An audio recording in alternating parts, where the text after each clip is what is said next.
কাফেররা সমালোচনা শুরু করেছিল, ও নবীর সাহাবীরা, কি ব্যাপার তোমাদের নবী তো নতুন কোন আয়াত বা সূরা পাঠ করে আমাদেরকে শোনায় না, নাকি তার আল্লাহ তাকে ভুলে গেছেন? জোরে কোন নাউজুবিল্লাহ।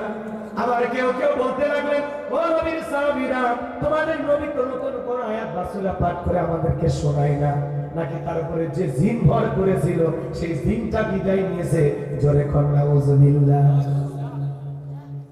এইভাবে তারা সমালোচনা করতে লাগলো। সাহাবাইরা মনে মনে কষ্ট পায়, কিন্তু নবীজির কাছে কেউ মুখ ফুটে কষ্টের কথাগুলো বলার সাহস পায়? চুপচাপ থাকলেন। 19 দিন পরে আল্লাহ তাআলা জিবরাইলের মাধ্যমে এই পাওয়ারফুল আয়াতে কারিমাগুলো নাজিল করলেন। চিৎকার মেরে বলেন সুবহানাল্লাহ। কি পাওয়ারফুল আয়াতে কারিমা? আল্লাহ রাব্বুল আলামিন জানিয়ে দিলেন, ইন্নাল্লাযীনা ক্বালু রাব্বুনাল্লাহ, নিশ্চয়ই যারা বলে আমি তাদের রব, আমাদের রব কে, সুম্মা ইসতাকামু, এই কথার উপরে যারা ইস্তেকামাত থাকে, তাতানাজ্জালু আলাইহিমুল মালায়েকা, আসমান থেকে তাদের উপরে ফেরেশতা নাযিল হয়।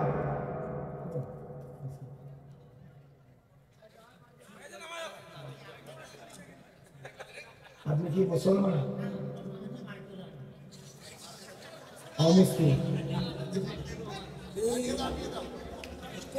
কি এই 10 টাকা দিলেন মাফি, হঠাৎ করে বলে চলে আসলো, এগুলো কি বাদাম? অনেক কিছু পাইছে। এই 10 টাকা মাহফিলে দিছে, আমার দিছে। আচ্ছা ঠিক আছে, ঠিক আছে, এই দান আল্লাহ কবুল করুন। কি বলবেন? আল্লাহর পাগল। শোনেন, পাগলদেরকে অবহেলা করবেন। সত্যিকারই যারা পাগল, দুনিয়ার কিচ্ছু বোঝে না, এই পাগলেরা হলো বিনা হিসাবে জান্নাত। পাগলদেরকে তো কিয়ামতের ময়দানে কোনো হিসাব নেই। কথা বুঝতে পারছেন? সত্যিকারই কোন মানুষ যদি একেবারে পাগল, কিন্তু পাগলের ভেল ধরেছে, ভান ধরেছে, কষ্ট হয় আপনাদের? আমার ভাইয়ের, আমি যে কথা বলতে চাচ্ছিলাম, আল্লাহ তাআলা বলেন, তাতানাজ্জালু আলাইহিমুল মালায়েকা, আসমান থেকে তাদের উপরে ফেরেশতা নাযিল হবে। ফেরেশতা নাযিল হয় 3 সময়। কোন কোন সময় বলবো? শুনেন, ফেরেশতা এসে বলে, আল্লাহ তাখাফু, ভয় পেও না, ওয়ালা তাহজানু, চিন্তা করো না, ওয়া আবশিরু বিল জান্নাতিল্লাতী কুনতুম তুআদুন, তোমাদের যে জান্নাতের প্রতিশ্রুতি দেওয়া হয়েছে, যে জান্নাতের ওয়াদা দেওয়া হয়েছে, সেই জান্নাতকে তোমরা আনন্দিত হও, সেই জান্নাত তোমরা গ্রহণ করো। চিৎকার মেরে বলুন সুবহানাল্লাহ। এটা হলো আয়াতের সরল অনুবাদ। শুনেন, আল্লাহ আয়াতের শুরুতে কি বললেন? ইন্নাল্লাযীনা ক্বালু রাব্বুনাল্লাহ, নিশ্চয় যারা বলে আমি তাদের রব, আমাদের রব কি? সুম্মা ইসতাকামু, সুম্মা ইসতাকামু, সুম্মা ইসতাকামু, এই কথার উপরে যারা ইস্তেকামাত থাকে, দৃঢ় থাকে, মজবুত থাকে।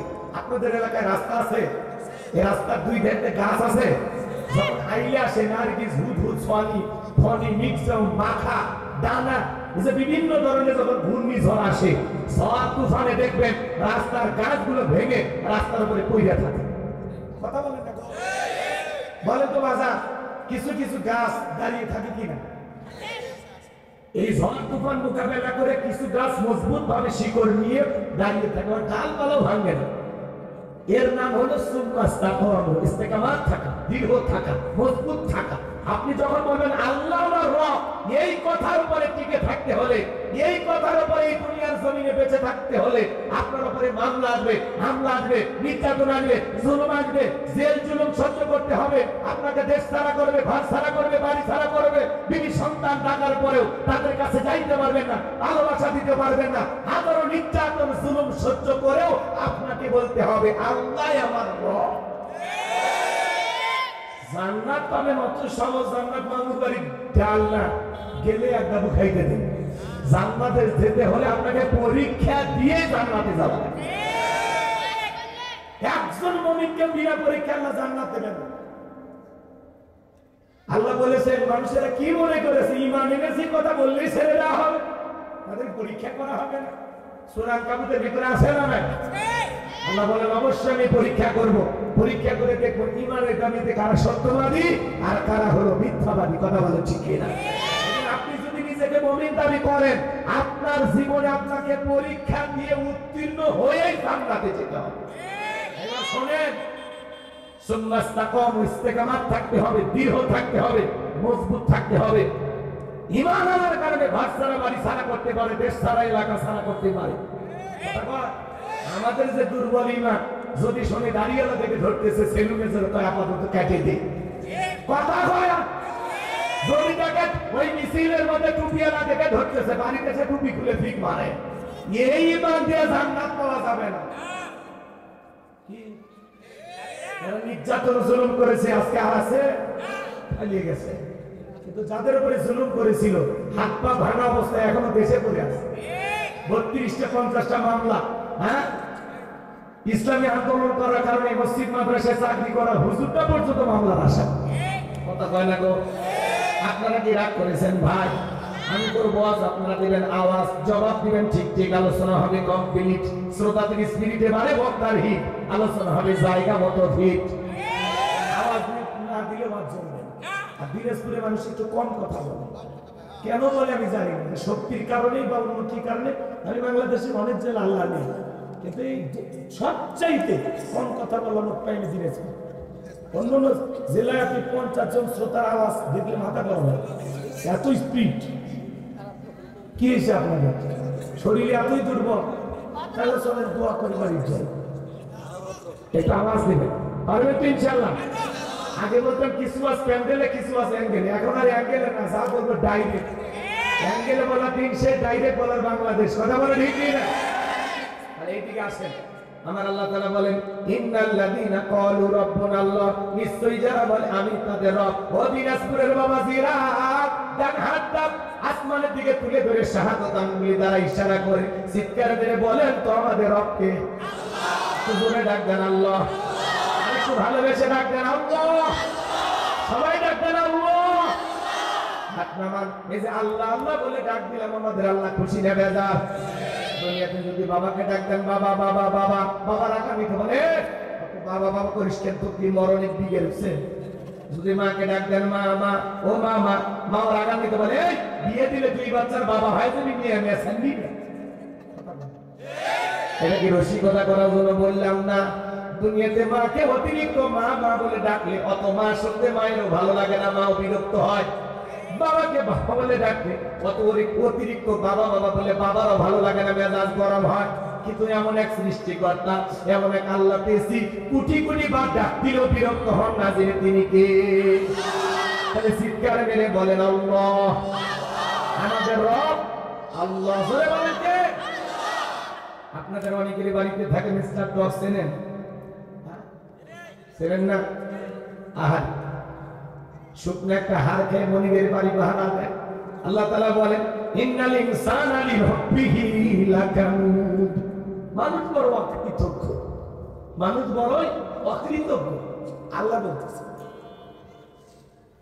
অকৃতজ্ঞ মানে বোঝেন না, ডাইরেক্ট বাংলা ভাষায় যাকে বলা হয় নিমক হারাম। আল্লাহ জমিনে খায়, আল্লাহ দিয়ে আসমান জমিনের সবকিছু উপভোগ করে, কিন্তু আপনারাই ভুলেছেন। শুনেন, এক কুকুর আপনার বাড়িতে থাকে, আপনি দিনাজপুর শহর থেকে গরুর গোশত নিয়ে এসে একটা হাড় দিচ্ছেন না, এগুলো এত শক্ত খাওয়া যায় না, মাঝে মাঝে 2-1 টা পাওয়া যায়, তাই না? তখন আপনি ডাকতেন এ লাগু, এ লাগু লাগু, তখন লেজ নাড়তে নাড়তে আপনার সামনে হাজির। তখন আপনি ওই হাতটা দিয়ে লালুর সঙ্গে ফেলা গেলেন, খা কি সাবি না। লালু তখন বলে, বস বুঝতে পারছি আপনি ফেল করছেন, আমি ফেল করলাম। ওই শুকনো হাত খেয়ে ওই কুকুরটা রোদ নাই, বৃষ্টি নাই, ঝড় নাই, তুফান নাই, বাড়িতে বাড়ি পাহারা দেয়। অপরিচিত লোক দেখলে স্লোগান দেয়, কোন এলাকা থেকে আসছে, বাড়ি কোথায়, ভিতরে যা যাবে অনুমতি আছে, ওর ভাষায় ভাষা আমি বুঝি না, ও বোঝে, কথা বোঝেন নাই। আমি বলতেছি, ও ওর ভাষায় বলতেছে। এইবার বাড়ির থাকা ব্যক্তি যখন চিৎকার নাই, আসতে দে, তখন বলে ও ভিতরে প্রবেশের অনুমতি আছে, যাও, আমিও দেখতেছি। কথা দেখ, এবার আগন্ত ব্যক্তি আর বাড়িওয়ালা 2 জন মিলে গল্প করে, কুকুর লেজ নাড়ে আর চতুর্দিকে ঘরে। বাড়ির মালিক তখন ধমকে বলে, যা। তখন বলে ও আপনার পরিচিত লোক, আগে বলবেন, খামাকায় ডিউটিটা করে। আর যদি বলতেন আপনার পরিচিত নাই, এমন কামড় দিতে হাসপাতালে নিয়ে লাগতো, কথা কর ঠিক না? আমার ভাইয়েরা, একটা কুকুর শুকনো হাঁড়িকে মনিবের বাড়ি পাহারা দেয়, জীবন মোকাবেলা করে পাহারা দেয়, কোনোদিন মালিকের সাথে গাদ্দারি করে না। আমরা আশরাফুল মাখলুকাত, সৃষ্টির সেরা, কুনতুম খায়রা উম্মাতিন উখরিজাত লিন-নাস, আল্লাহ বলেন তোমাদেরকে উত্তম জাতি বানাইলাম, ভিআইপি বানাইলাম, মর্যাদার আসনে বসাইলাম। আপনাকে আমাকে নিখুঁতভাবে সৃষ্টি করেছেন তিনি কে? আর একটু ধরে বলেন কে?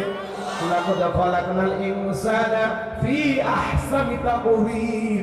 ও বান্দা, সুন্দর গঠনতম দিয়া, সুন্দর আকৃতি দিয়া, বড় সুন্দর কইরা আমি আল্লাহ তোমাদেরকে সৃষ্টি করেছি। আল্লাহ তার নিজ কুদরতের হাত দিয়ে আপনাকে আমাকে নিপুণভাবে সৃষ্টি করেছেন, নিখুঁতভাবে। সুবহানাল্লাহ। তা করতেছেন আপনারা? এত সুন্দর করে যে আল্লাহ তারা সৃষ্টি করেছে, সে আল্লাহর গোলামি করার দরকার আছে না নাই? চোখের জায়গায় চোখ, নাকের জায়গায় নাক, কানের জায়গায় কান, যেই জায়গায় যেইটা দিলে বান্দাকে সুন্দর লাগবে, এই সুন্দর করে সৃষ্টি করেছেন কে? এই পৃথিবীতে কত মানুষ আছে দুইটা হাত নাই, দুইটা পা নাই, দুইটা চোখ নাই। দেখেন তো বাজান, আমরা তাদেরকে প্রতিবন্ধী বলি, অন্ধ বলি, লুলা বলি, ল্যাংড়া বলি, কথা বল। আল্লাহ আপনাকে নিখুঁত ভাবে পা থেকে মাথা পর্যন্ত কোটি কোটি টাকার নিয়ামত দিয়েছে। পৃথিবীর কোন দেশে একটা আঙ্গুল কিনতে পাওয়া যায় না। হ্যাঁ, এত সুন্দর করে কে বানাইছে? হাত পা যদি বাঁশের মতো সোজা হইতো কেমনে খাইতো? খাওয়া যাইতো। এই যে গিটেই ভাঙ, কি সুন্দর ডিজিটাল কাটা চামচ। সুবহানাল্লাহ। আরে ভাই, একটু ভাবেন, নিজের দেহটা নিয়ে ভাবেন। এই চোখ দুটি আমরা যদি কপালের মাঝখানে লাগাই দিত, ফুটবল খেলতে গিয়ে মাথাতে হিট নিয়ে কি দিত? চোখ দুটো ডিম পোষায় যেত। নাকটা পিঠের মাঝখানে লাগাই দিয়ে কোনো কিছু খাওয়ার আগে প্লেটটা পিছন দিকে নিয়ে যা বলা লাগতো, নাক মামু খাবারটা চেক করে দে, খামু না ফেলে দিই। কথা বলে না কেন? আপনারা হাসেন, আমার আপত্তি নেই, কিন্তু কথাগুলোর মর্ম বোঝা না, অর্থ বোঝা না। যে হুজুর বলতেছে যদি এরকম হইতে, গরু ছাগল খাবার খাওয়া মাথা নিচের দিকে নামা, কিন্তু আমরা আশরাফুল মাখলুকাত খাবার খাওয়ার জন্য মাথা নত করতে হয় না। আল্লাহ বলে, গোলাম আমার দেয়া নিয়ামত খাবি। এই পৃথিবীর জমিনে যা কিছু তুমি দেখো, হুয়াল্লাযী খালাকালাকুম মা ফিল আরদি জামিআ, বান্দা পৃথিবীর সবকিছু আমি আল্লাহ তাআলা তোমাদের জন্য সৃষ্টি করেছি, আর তোমাদেরকে সৃষ্টি করেছি। ওয়া মা খালাকতুল জিন্না ওয়াল ইনসা ইল্লা লিয়াবুদুন। সূরা জারিয়াত 56 নম্বর আয়াত আল্লাহ ডেকে বলেন, আমি তোমাদেরকে সৃষ্টি করেছি শুধুমাত্র কেবলমাত্র আমি আল্লাহর দাসত্ব আর গোলামি করার জন্য। চিৎকার মেরে বলুন সুবহানাল্লাহ। আর এক জায়গায় খলিফা বলে আল্লাহ তাআলা বলেন, শুধুমাত্র ইবাদতের জন্যই সৃষ্টি করেছি তা না, তোমাদেরকে আমার প্রতিনিধি বানাইছি, খলিফা বানাইছি, তোমাদেরকে রাজত্ব দেব। চিৎকার মেরে বলেন সুবহানাল্লাহ। কষ্ট হয়? আল্লাহ মানুষ আর জিনকে সৃষ্টি করেছেন তার ইবাদতের জন্য। আমরা তার দাস, আমরা আল্লাহর বান্দা, আমরা তার গোলামি করতে রাজি আছি তো ইনশাআল্লাহ। আল্লাহর এত নিয়ামত খাই, কেন গোলামি করবো না? হ্যাঁ, কেন গোলামি করবো না? কি দেয়নি আল্লাহ এই দুনিয়াতে? গোলামির আপনি আমি যে আল্লাহর গোলাম, এই যে গোলামি যে করে যাব, এই গোলামির বেতন হিসেবে আল্লাহ দিবেন জান্নাত। সুবহানাল্লাহ। তাহলে একটু আল্লাহর গোলামি করবেন তো ইনশাআল্লাহ, নেক আমল করবেন তো ইনশাআল্লাহ। সামনের দিকে যায় আমার ভাইয়েরা, আমি যে কথা বলতে চাচ্ছিলাম, তাহলে বলেন তো আল্লাহ তাআলা বলেন, ইন্নাল্লাযীনা ক্বালু রাব্বুনা আল্লাহ, নিশ্চয়ই যারা বলে আমি তাদের রব, আমাদের রবকে।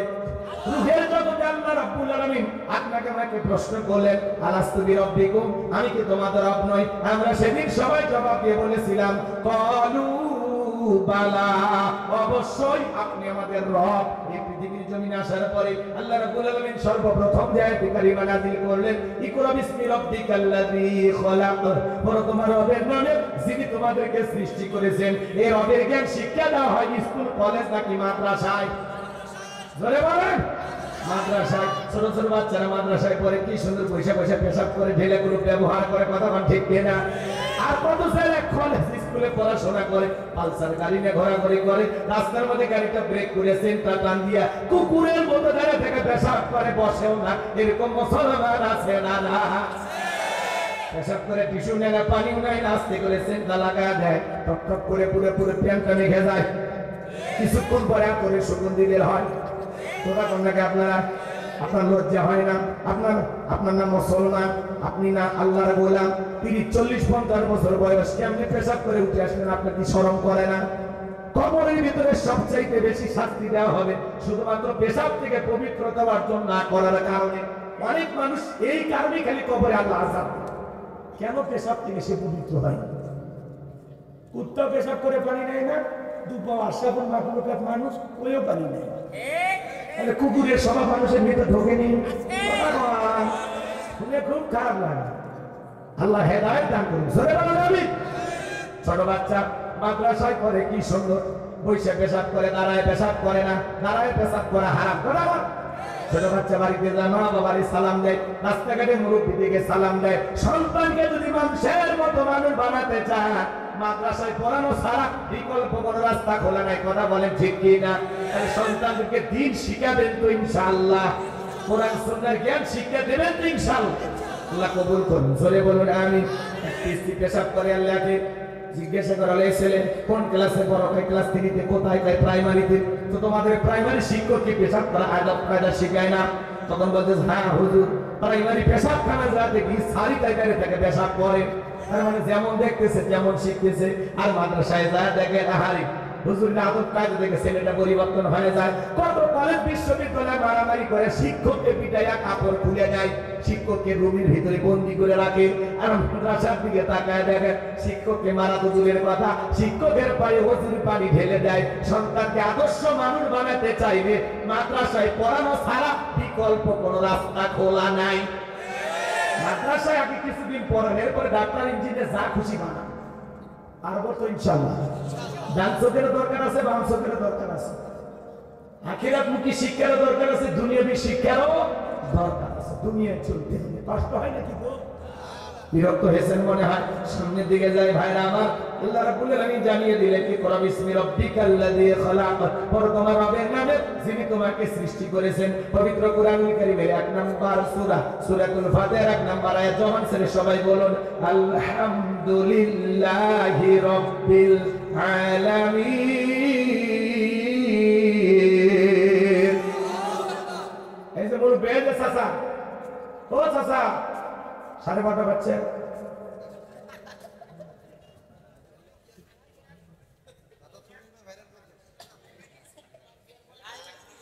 না না, আমি বলছিলাম 12:30 পর্যন্ত ধৈর্য নিয়ে শুনুন।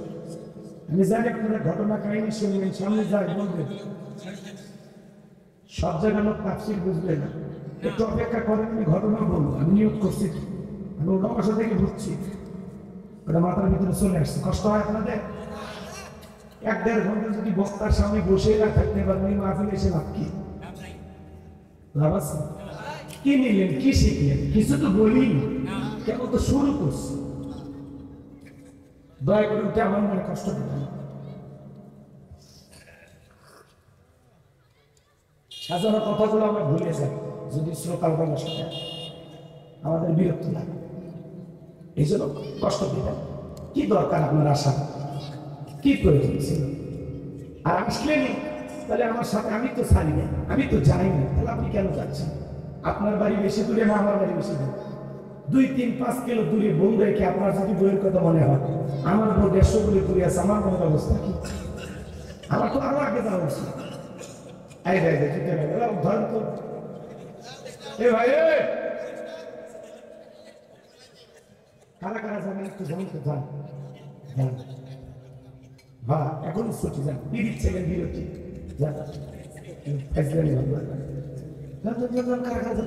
অর্ধেক করেন। এই সুযোগে আমি পানি খাই। যারা উঠে 12:30 বাজছে, এখন 1 ঘন্টা আছে।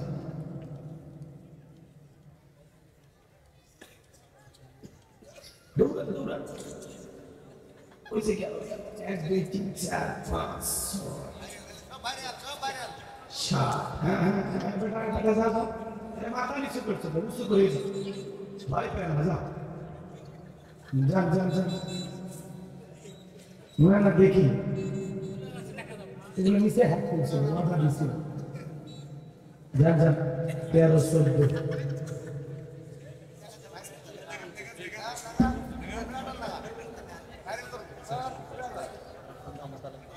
6 হয়েছে, শেষ হয়েছে।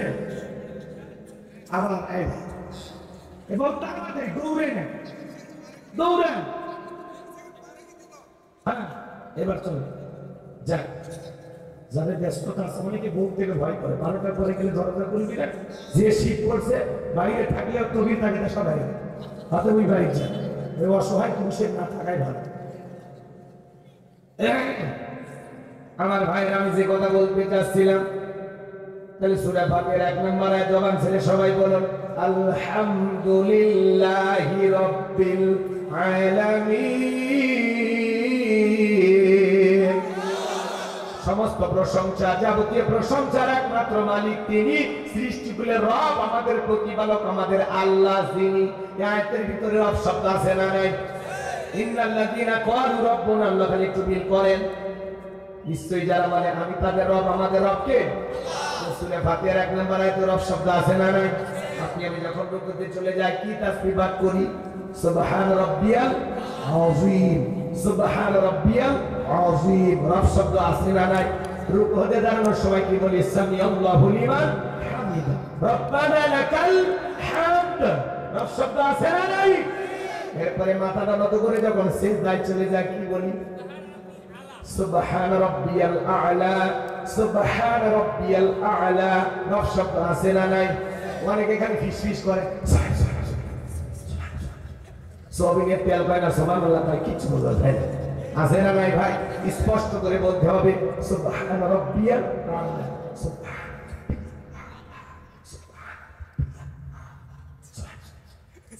আছে না? আল্লাহ হেদায়েত দান করুন। সরে বলেন আমিন। সুবহান রাব্বিয়াল আ'লা।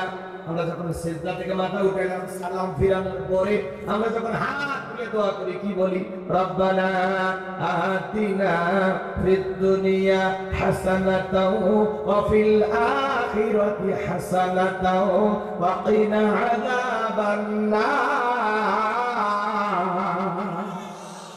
সূরা বাকারা 201 নম্বর আয়াত। আল্লাহর কাছে থেকে বললাম, হে আমাদের রব, আমাদের দুনিয়ার কল্যাণ দান করো, আখিরাতের কল্যাণ দান করো, ওই কঠিন জাহান্নামের আগুন থেকে আমাদের মুক্তি দাও। তাহলে ইহকাল পরকালের যাবতীয় কল্যাণ দেওয়ার মালিক কে? জাহান্নামের আগুন থেকে বাঁচানোর মালিক কে? পবিত্র কুরআনুল কারীমের সর্বশেষ যে সূরা, সূরাটির নাম হলো নাস, তার 1 নম্বর আয়াত। কুল আউযু বিরাব্বিন নাস।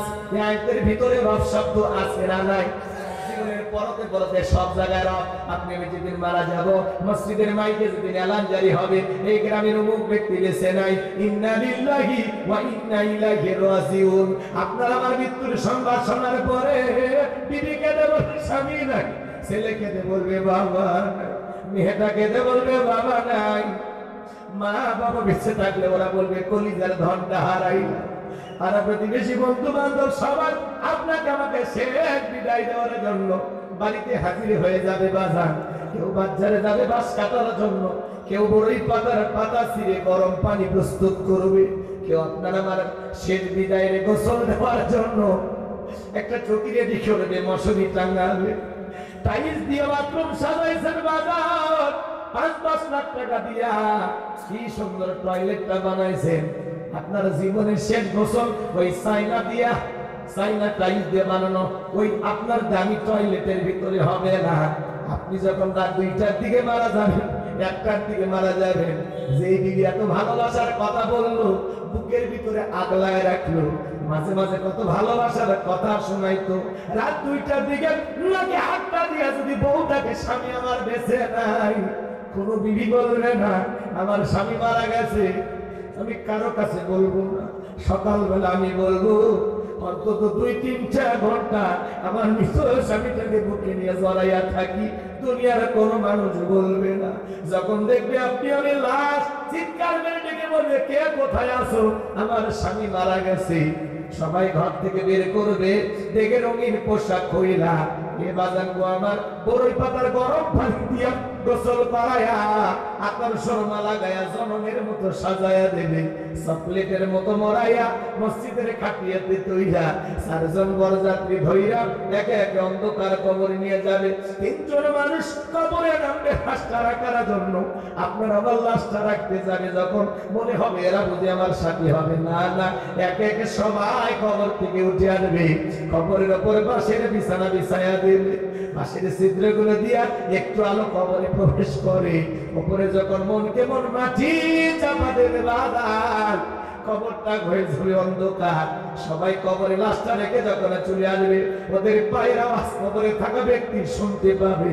চিৎকার মেরে ডেকে বলবে, একা রাইখা যাও না, আমাকে সঙ্গে নিয়ে যাও। কবরে থাকা ব্যক্তির চিৎকার দুনিয়ার কেউ শুনতে পাবে না, সবাই চলে আসবে। আমার নবী বলেন, যে কবরে চলে গেল তার চাইতে অসহায় আর কেউ নাই। বিশ্বনবী বলেন, ক্বালা ক্বালা রাসূলুল্লাহ সাল্লাল্লাহু আলাইহি সাল্লাম, ইন্নামাল কুবরু রাউদাতুম মিন রিয়াদিল জান্নাহ আও হুফরাতুম মিন হুফারিন নার। রাওয়াহু তিরমিজি। বিশ্বনবী ডেকে বলেন, যে ব্যক্তির আমল ভালো, মৃত্যুর সঙ্গে সঙ্গে আল্লাহ তাআলা তার কবরটাকে জান্নাতের বাগান বানায় দিবেন। বলেন সুবহানাল্লাহ। যে ব্যক্তির আমল খারাপ, আও হুফরাতুম মিন হুফারিন নার, তার কবরটা হবে জাহান্নামের আগুনের গর্ত। একবার যদি কারো কবর জাহান্নামের আগুনের গর্ত হয়ে যায়, যুবক রে, বাঁচার কোনো উপায় নাই, বাঁচার কোনো উপায় নাই। আল্লাহ তাআলা বলেন, ফামাই আমাল মিসকালা যাররাতিন খায়রান ইয়ারা ওয়া মান ইয়ামাল মিসকালা যাররাতিন শাররান ইয়ারা। বান্দারে, তুমি যদি যারা পরিমাণ অনুপরিমাণে আমল করো, ওইটাও তোমার আমল নামায় লিপিবদ্ধ করা হবে। আবার তুমি যদি যারা পরিমাণ অনুপরিমাণে বদ আমল করো, ওইটাও তোমার আমল নামায় লেখা হবে। আর যারা গুণের একবার অন্ধকার কবরে যাবে, হে যুবক, তুমি আজকে হ্যাপি নিউ ইয়ার পালন করার জন্য ব্যস্ত হয়ে গেছো, পয়লা বৈশাখ পালন করার ব্যস্ত হয়ে গেছো।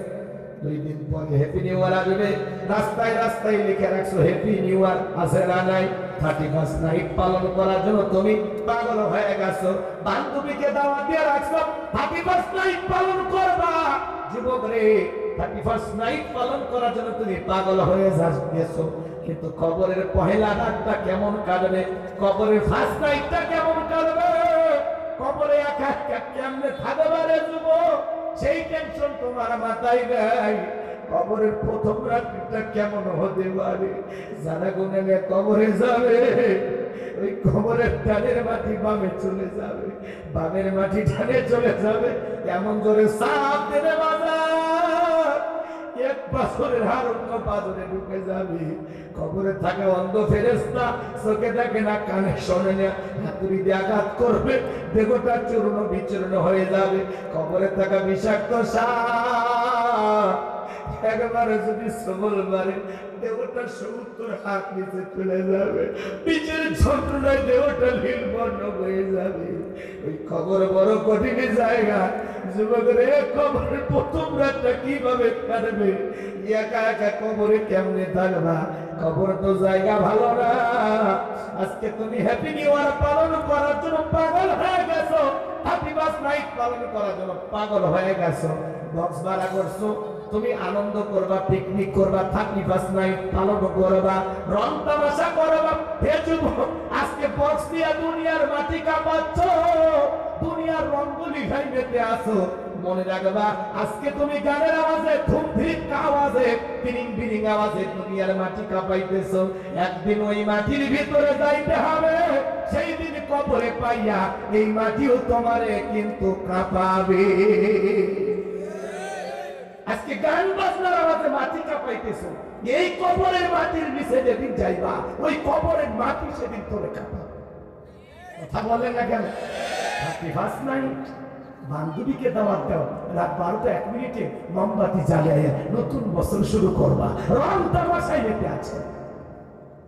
কিন্তু কবরে পহেলা রাতটা কিভাবে কাটবে? একা একা কেমনি কবরে থাকবো? না আছে সাথী, না আছে বাতি, না আছে জানালা, না আছে দরজা, একা একা কিভাবে থাকবো? ছোট্ট একটা মাটির ঘর, কেমনে থাকবো? ভয় লাগে না? একটু আল্লাহর ভয় আসে না? তো আগে মানুষ নতুন কবর দেখলে 5-7 দিন ঘর করতো, আলো জ্বালায় রাখতো ভয়ে। আর এখন সকালে কবর দেয়, বিকেলে যায় তাস খেতে। সকালে কবর দেয়, মা বোনের সন্ধ্যেবেলায় আগে যায় পাতাই ছাড় দেয়, খড়ি কুড়ায়। ভয় না, ভয় উঠে গেছে।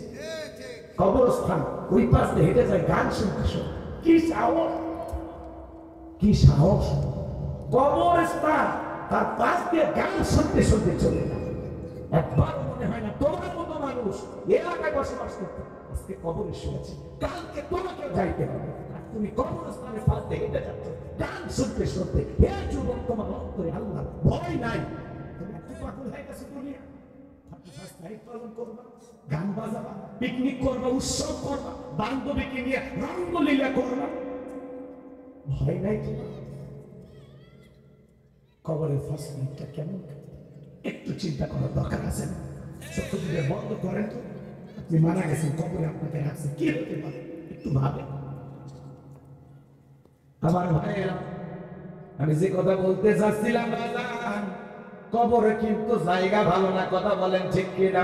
হযরত ওসমান রাদিয়াল্লাহু তাআলা জান্নাতের সার্টিফিকেট প্রাপ্ত সাহাবী, কবর থেকে অজরে চোখের পানি ছেড়ে দিয়া কান্না করতেন। মাঝে মাঝে এত কান্না করতেন, অজ্ঞান হয়ে পড়ে থাকতেন। সাহাবা ইকরাম ধরে জ্ঞান ফেরানোর পরে ডেকে বলতো, ভাই ওসমান, আপনি কবর থেকে কেন কান্না করেন? হযরত ওসমান ডেকে বলে, কবর হলো প্রথম ঘাঁটি, প্রথম স্টেশন। প্রত্যেকটা মানুষকে কবরে যেতে হবে। এই কবরের ভিতরে 3টা প্রশ্ন করা হবে। যে সঠিক উত্তর দিতে পারবে তার মিজান ফুলসিরাতে কোনো টেনশন নাই। যে উত্তর দিতে পারবে তার কিন্তু বাঁচার উপায় নাই। ওই কবরের ভিতরে 1 নাম্বার প্রশ্ন করা হবে, মার রব্বুকা, তোমার রবকে। প্রশ্নের ভিতরেও রব শব্দ আছে না? না। রূহের জগৎ থেকে শুরু করে জীবনের পরতে পরতে সব জায়গায় রব। আমি কি বুঝাইতে চাইতেছি, আপনারা কি বোঝেন? কবরের 1 নাম্বার প্রশ্ন, মার রব্বুকা, তোমার রবকে। এই দুনিয়াতে যারা রবের সাথে সম্পর্ক রেখেছিল, যারা রবের গোলামি করেছিল, শোনেন, যারা নিয়মিত অফিসে যায় তারা বসের নাম জানে, কথা কয়।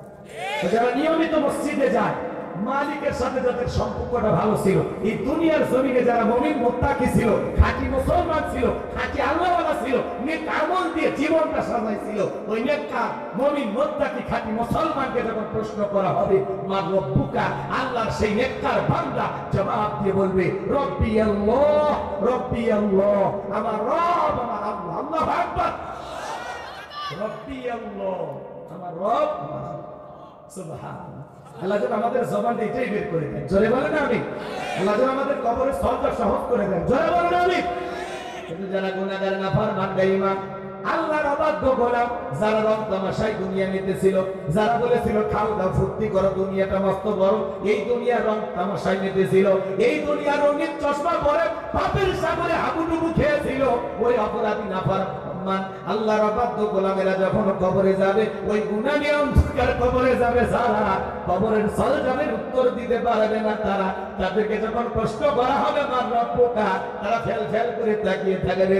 যারা দুনিয়াতে শয়তানের ওয়াসওয়াসায় পড়েছিল, শয়তান যাদেরকে ধোঁকা দিয়ে বোকা বানাইছিল, যারা মিসগাইড হয়েছিল, ভুল পথে পরিচালিত হয়েছিল, ওই সমস্ত আল্লাহর অবাধ্য গুনাহগার বান্দারা কবরের সওয়ালের উত্তর দিতে পারবে না। এজন্য যুবক, ওই কবরে যাওয়ার আগে নিজেদেরকে পরিবর্তন করা দরকার আছে না? না। ওই কবরে যাওয়ার আগে কারা কারা নেক আমল করে কবরে যাইতে চান? হে যুবক, জীবনে কোনোদিন 31 নাইট পালন করবা না, 2টা হাত তুলে আপনার আল্লাহকে দেখা। নেক আমল করবেন তো ইনশাআল্লাহ? নেক আমল করবেন তো ইনশাআল্লাহ? আল্লাহ আমাদের সবাইকে কবুল করুন, জোরে বলুন আমিন। 31 নাইট পালন করে যাবে, জোরে বলেন যাবে। ও যুবক, পালন করবা, কথা জান মনে থাকে। আল্লাহ যুবকের হেদায়েত দান করুন। নতুন বছর শুরু হবে, তওবা করে ইস্তেগফার করুন, পিকনিক করে, গান বাজায়, লাফালাফি করে না, নাচানাচি করে। নতুন বছর শুরু হবে, শুকরিয়া আদায় করুন। নতুন বছর শুরু হবে 2 রাকাত নফল নামাজ দিয়ে। নতুন বছর শুরু হবে পূর্বে যে বছরটা গত হয়ে গেল, এই গত বছরের গুনাহ মাফ ছিল, তওবা ইস্তেগফার করে, কথা কর। আল্লাহ বিগত বছরে যত গুনাহ করেছি মাফ করে দাও। নতুন বছর আমাদের জন্য কল্যাণময় বানিয়ে দাও, বরকত আর রহমত দিয়ে ভরপুর করে দাও, জোরে বলেন আমিন। পারবো তো ইনশাআল্লাহ? তাহলে কবরে 1 নাম্বার প্রশ্ন, মার রব্বুকা, রব শব্দ আছে না নাই? তাহলে জীবনের পরতে পরতে রবে এটা শোনেন, আল্লাহ তাআলা বলেন ইন্নাল্লাযীনা ক্বালু রাব্বুনাল্লাহ, নিশ্চয়ই যারা বলে আমাদের রব আল্লাহ, আমাদের রব কে? আল্লাহ আমার রব, এই রবই আমার সব। বান্দার চাওয়ার আগে সব চাওয়া পূরণ করে দেন, তিনি কে? রব। আল্লাহু আকবার বলে। কেউ যেটা দেয় না দেয় কে? কেউ যেটা শোনে না শোনে কে? কেউ যেটা পারে না পারে কে? লিল্লাহি তাকবীর। এবার শোনেন, এই পৃথিবীর জমিনে আল্লাহ যখন মানুষকে জিরো থেকে হিরো বানায়, একটু ক্ষমতার সিয়ার দান করে, ওই মানুষগুলো জিরো থেকে হিরো হইয়া চাওয়ালা থেকে প্রধানমন্ত্রী বানায় কি? আচ্ছা, আপনারা না করছেন? এই পৃথিবীতে চাওয়ালা থেকে প্রধানমন্ত্রী হয়েছে না? আমার নাম বলা লাগবে? অল্প কথাই বুঝে নেন। এই পৃথিবীর জমিনে অনেক মানুষকে নিঃস্ব অসহায়, মাও নাই বাপ নাই কেউ নাই, সেখান থেকে আল্লাহ প্রধানমন্ত্রী বানায়। কিন্তু ক্ষমতা পাইয়া দাম্ভিকতা করে, অহংকার করে, নিজেকে অনেক বড় মনে করে। এই পৃথিবীর জমিনে এরকম একজন জিরো থেকে হিরো বানানোর মানুষের নাম ছিল কাবুস। বল খেয়ে বলা হতো। কিপ্তিদের তরফ থেকে নাম ছিল রামসিস। মিশরের বাদশাহ হওয়ার পর উপাধি নাম হলো ফিরাউন। এ নিজেকে বলেছিল আনা রব্বুকুমুল আলা, আমি বড় প্রভু, আমি বড় খোদা। জোরে কর নাউজুবিল্লাহ, একটু জোরে কর নাউজুবিল্লাহ। এই ফিরাউন ছিল ভবঘুরে যুবক, এলাকায় কোনো কাজ করবো নাই। ভবঘুরে যুবক মানে বোঝেন না? যারা ইয়াবা ফেন্সিডিল গাঁজা মদ খায়, গাছের ধাক্কা মেরে ভাই ভাইজান খাই দেয়। বউ যদি দরজা খোলে, মুখের বাপ তুমি ঢোলকা, ভাই মা তুই বুঝবো না যে একটু বেশি পরিমাণে মাল খাচ্ছি। ঘরের দরজা বন্ধ করে সন্ধ্যাবেলা জিকির করে কেবা কেবা কেবা।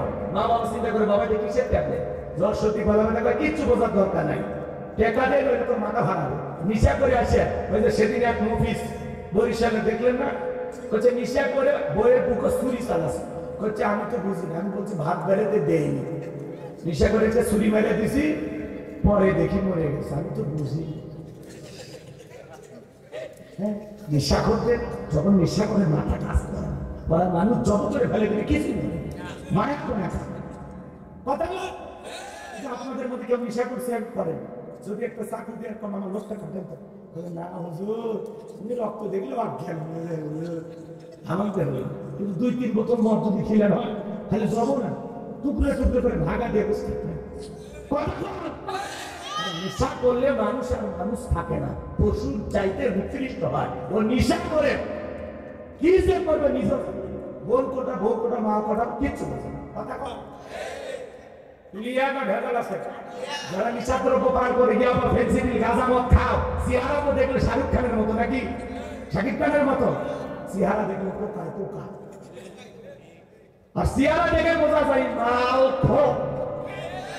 এই যে নিশা করে গিয়ে আপনার ফেন্সিডিল গাঁজা মদ খায়, ওর চেহারা দেখে প্রমাণ হয়। কথা কর এ যুবক, তোদের পায়ে হাত দেওয়া সোনা ভাই দুটো পা আগায় দে।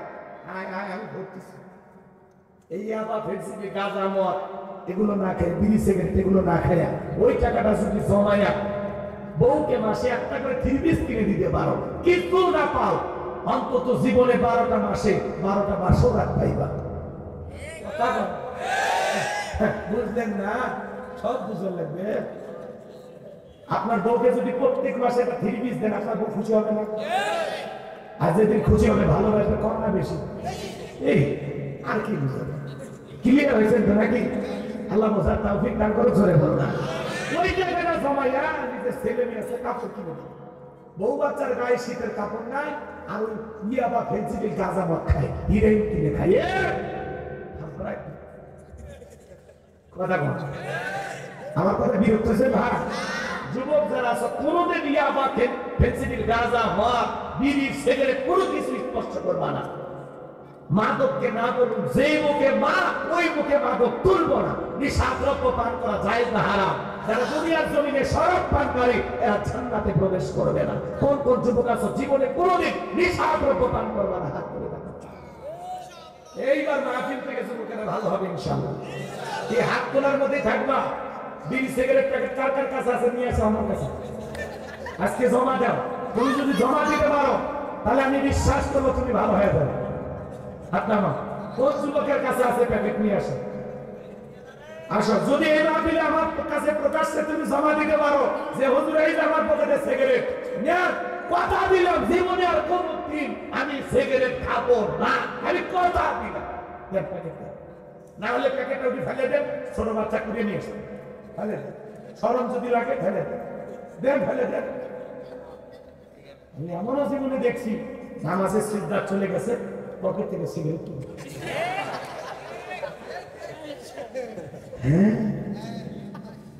কি ভাই রাখতেছেন? মুরব্বী মুরব্বী ভাই, মুরব্বী মানুষ মুরব্বী লেখে যেতে পারে, মাঝে মাঝে জানিয়ে রাখবে, কারণ এরা কন্ট্রোল করার তো নেয় এমনি পেশা হয় না, ক্ষমা হয় ওই সাঁচা গান। আপনাদের খারাপ লাগে? কেবল শুরু করতেছি, সামনে যান, মজা পাবেন ইনশাআল্লাহ। এক প্যাকেটও পাবো না, খালি হাতে যাবো, এই মজার জিনিসটা দিবেন না মানে। আরে ভাই একটা মানুষ পরিবর্তন হবে, ফেলে দিন, জীবনে আর কোনোদিন খাবো না। দেখ সাহস করে নিয়ে আসেন।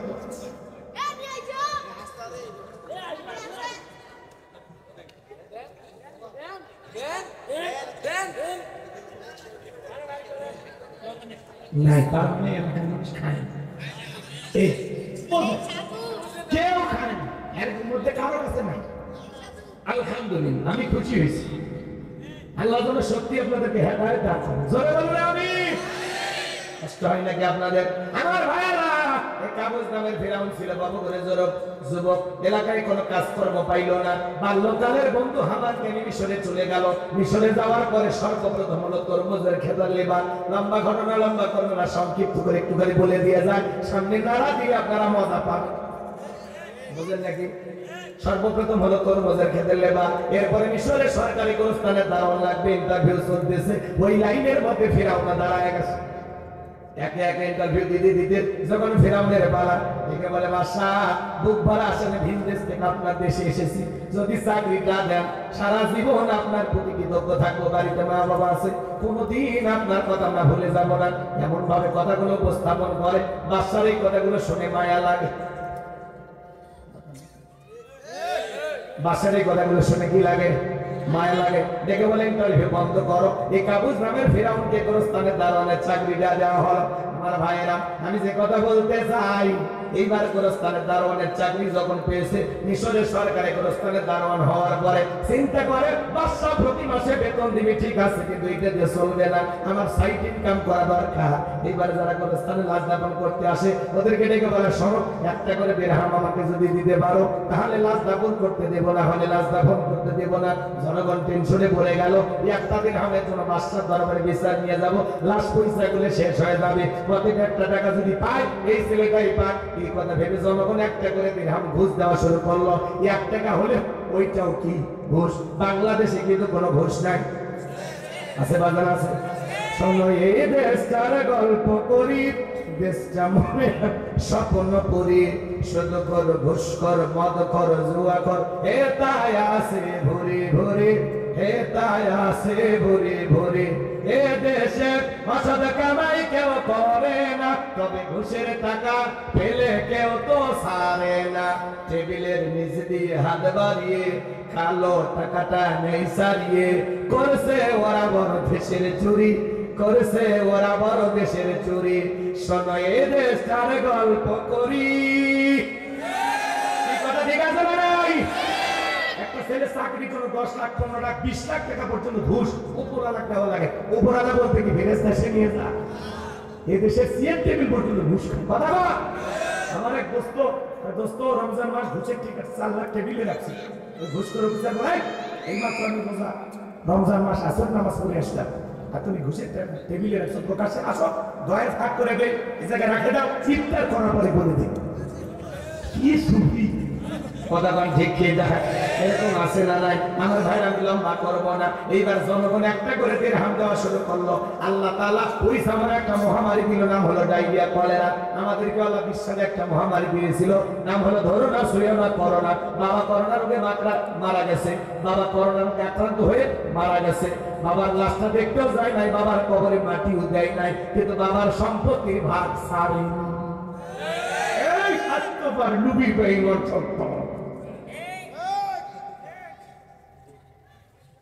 কিন্তু বাবার লাশ নিয়ে সম্পত্তি মারামারি করে, আগে সম্পত্তি ভাগ কর, তারপর বাবার লাশ 3 দিন পরে থেকে গুণে কি সব ভাগ দিল সম্পদের এই জন্য বাবা যারা আছেন হিসাব করে দুনিয়াতে চললেন, হিসাব করে।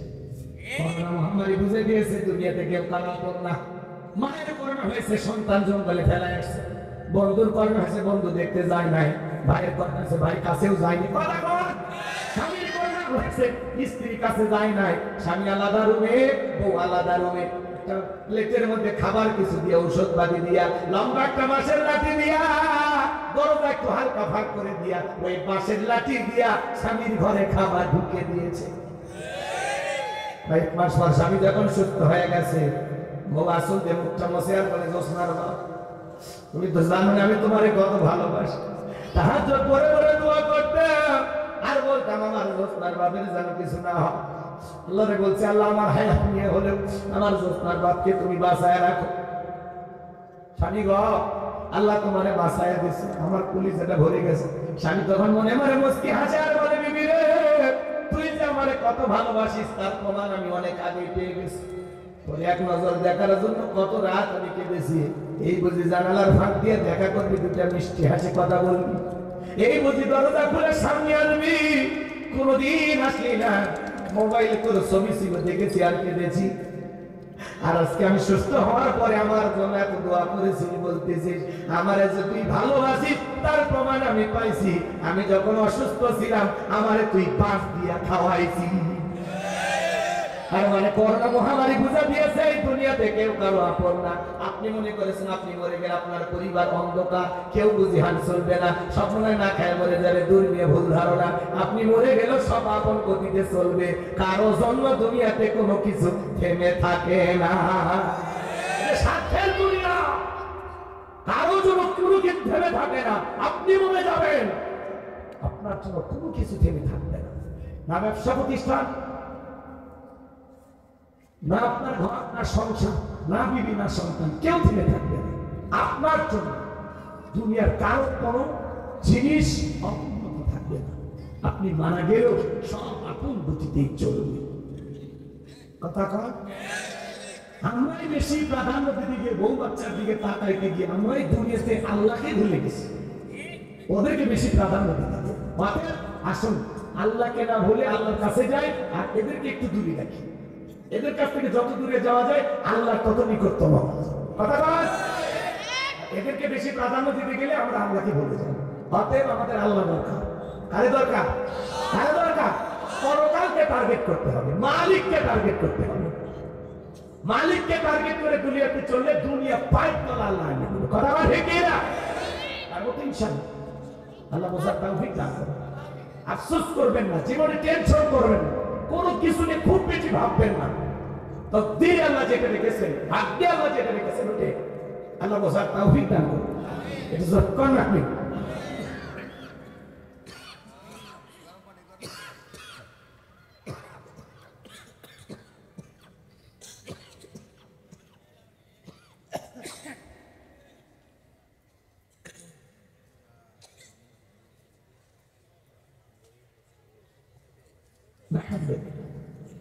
মাঝে মাঝে একটু অসুস্থ, আপনারা তো কেউ হন না, এলাকায় কারো তো জ্বর সর্দি কাশ হয় না, আপনারা তো রোগ নাকি। আর যখন জ্বর সর্দি আপনার বউ বাচ্চা হয়ে ভেঙে ফেলা যাচ্ছে না, ডাক্তার দেখেন, চিকিৎসা করেন, ভালোবাসেন। আমাদের যদি ভালোবাসেন, সুস্থ থাকেন, তাহলে এই যে মাঝে মাঝে দুই একজন কথা বলেন তোমরা ভেঙে গেছে, অসুস্থ, এই কেন আমার ভালোবাসেন না? সুস্থ থাকলেও ভালোবাসা লাগবে, অসুস্থ থাকলেও ভালোবাসা। অসুস্থ থাকলে আরো বেশি ক্ষমতা, তাহলে মজা যাবে, এটা ভালোবাসা। হ্যাঁ, আমি তো সফর করতে করতে অসুস্থ হয়ে পড়েছি। আপনাদের ওয়াদা দিয়েছি এখানে আসছে, কালকে ওয়াদা দিয়েছি যেখানে সেখানে যেতে হবে। আমি যদি বলি ভাই 7 দিন আমি অসুস্থ, একটু চিকিৎসা করি, তারপরে মাহফিল করবো, ওরা তো কান্নাকাটি শুরু করে, হুজুর খালি দোয়া করে দিয়ে যাবে, হুজুর আপনার ওয়াজ করেন, খালি সালাম দিবেন। আমি যেহেতু আসছি টাকাটা হালাল করার জন্য, যত কষ্টই হোক কথা বলা যায়, কথা কয় না। খারাপ লাগতেছে আপনাদের? মাঝে মাঝে একটু বিরক্ত হচ্ছেন আপনারা, বিরক্ত হয়ে শেষ পর্যন্ত থাকেন, ভালো লাগবে ইনশাআল্লাহ। কবুল করুন, চলে বলবেন তাহলে তাকবীর দেন, লিল্লাহি তাকবীর। আমার ভাইরা কথা কিন্তু ভুলে গেলে চলবে না। এইবার মহামারীতে হাজার হাজার মানুষ মারা যায়, আর গোরস্থানে রাজনাপন হয়, ফেরাউনের পকেটে টাকা ওঠে। টাকা পাইতে পাইতে এত টাকার মালিক হয়ে গেল, টাকা রাখার কোনো জায়গা নাই।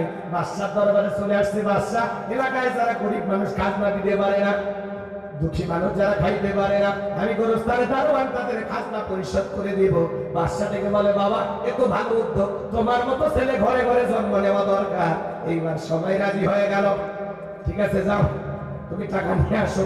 আমি গরিব মানুষদেরকে খবর পৌঁছায়া দিলাম।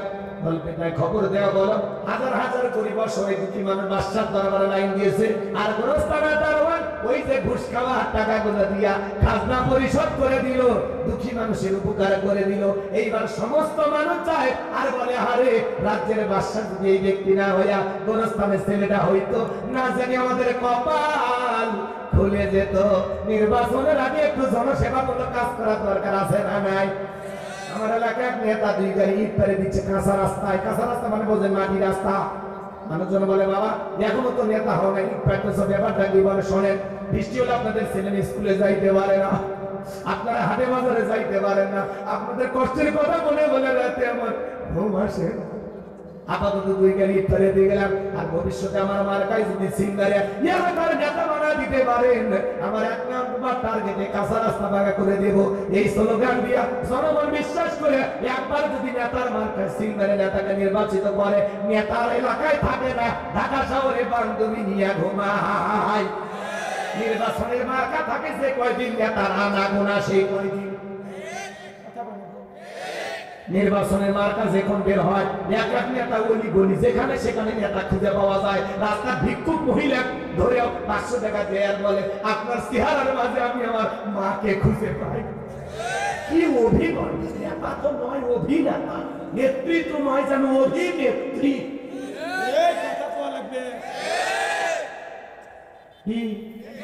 কি অভিনয়! নির্বাচনে পাশ করার পরে 5 বছর খুঁজে পাবে না। আম গাছে জাম গাছে বিদ্যুতের খুঁটিতে নেতা চলে থাকে। আমি অমুক নেতা, সেরা খালি বল না, ঈদুল ফিতরের শুভেচ্ছা, খালি ব্যানারে ব্যানারে শুভেচ্ছা বিলিয়ে বেড়ায়, চেহারা দেখায় না। এই নেতা ওই ব্যানার পোস্টার না খরচ করে ওই টাকা গরিব দুঃখীকে দিলে শীতের কম্বল কিনে দিতে জনগণ খুশি। খালি ব্যানার বাড়ে নিজের প্রচার, এক একটা ছবি কি মশা, কোনোটা ফুটবল হাতত নিয়ে, কোনোটা মনে করে দাঁড়িয়ে আছে, কোনোটা 2 হাত, কোনোটা 2 পা, কোনোটা এদিক ওদিক থেকে কিসের শাকিব খানের স্টাইল, শাকিব খানের বেলি নেই। কথা বল, ওগুলো চেহারা দেখবে তবে আমরা কাজ দেখা দেখা। তুমি নেতা কৃষক কাগজ গাছে থাকো, তুমি কৃষক কাগজ গাছে আছে না না? আর নির্বাচনের মার্কা যখন বের হয়, আমরা কম খারাপ না, 1.5 টাকার বিরিয়ানি 3 সেকেন্ড চা খাইয়া কি স্লোগান! নির্বাচনে পাতিয়ে যে চা রান্না করে ভাই, বৃষ্টি হওয়ার পরে খেলে পালার নিচ দিয়ে পানি যায়, ওইটার হন। আর নির্বাচনের পাতিয়ে চায়ের রং হোমা, ওই চা খাইয়া কি স্লোগান! বলতু ভাইয়ের চরিত্র ফুলের মতো পবিত্র, নামাজ পড়া 1 ওয়াক্ত, খাজা খাই 5 ওয়াক্ত, ঘুম চুরিতে পাকা ভক্ত, শয়তানের জন্য, শয়তানের 1 নম্বর ভক্ত, হুজুরদের জন্য খুবই শক্ত। সুজা খাই গরিবের হক, পোস্টারে লেখা থাকে গরিবের বন্ধু, ভোট দিয়ে দেখেন গরিবের কয় নম্বর শত্রু। একটা বয়স্ক ভাতার কার্ড দিবে গেলে 2-1000 কার্ড। এরকম নেতা কিন্তু দিনাজপুরে নেই। আমি ভারতের কথা বলছি, এলাকার নেতার আল্লাহর ওলি, দিনটা শাহজালাল। কথা কর রাগ করতেছেন মনে হয় আপনারা। নির্বাচনের মার্কা থাকে যে কয়দিন নেতার আনাগোনা সই কয়দিন। ওই নির্বাচনের ভোট নেওয়ার সময় নেতা যেভাবে অলিগলি ঘুরতো, 5 বছর ওইভাবে অলিগলি ঘুরলে নেতাকে ভোট চাওয়া লাগতো না। জনগণ মার্কা খুঁজে নেতাকে সিল মেরে বারবার পাস করাইতো। ভোট নেওয়া শেষ, নেতার সোনার বাংলা দেয়, মানে খালি গান গান, আমার সোনার বাংলা, আমি তোমায় ভালোবাসি। কিন্তু নেতার বউ বিদেশি, নেতার বিছানা বিদেশি, চাদর বিদেশি, জানালার পর্দা বিদেশি, বাথরুমের টাইলস বিদেশি, এমনকি খেতা সিলাই করা সুইটাও বিদেশি। দেশে কিচ্ছু নেই পাগলা, দেশে কিচ্ছু নেই, খালি দেশি ভোটা, খালি ভোট নেওয়ার জন্য বলে আমার সোনার বাংলা, আমি তোমায় ভালোবাসি। কিন্তু সোনার বাংলার জিনিস ভালোবাসি না, আমার বিদেশি জিনিস পছন্দ। কথা বলো, নেতার চিকিৎসা বিদেশে হয় আর জনগণের চিকিৎসা দেশে হয়। তুমি যদি নেতাই হয়ে থাকো, তুমি বিদেশে কেন যাও চিকিৎসা করতে? আমাদের কি হবে? কথা কন।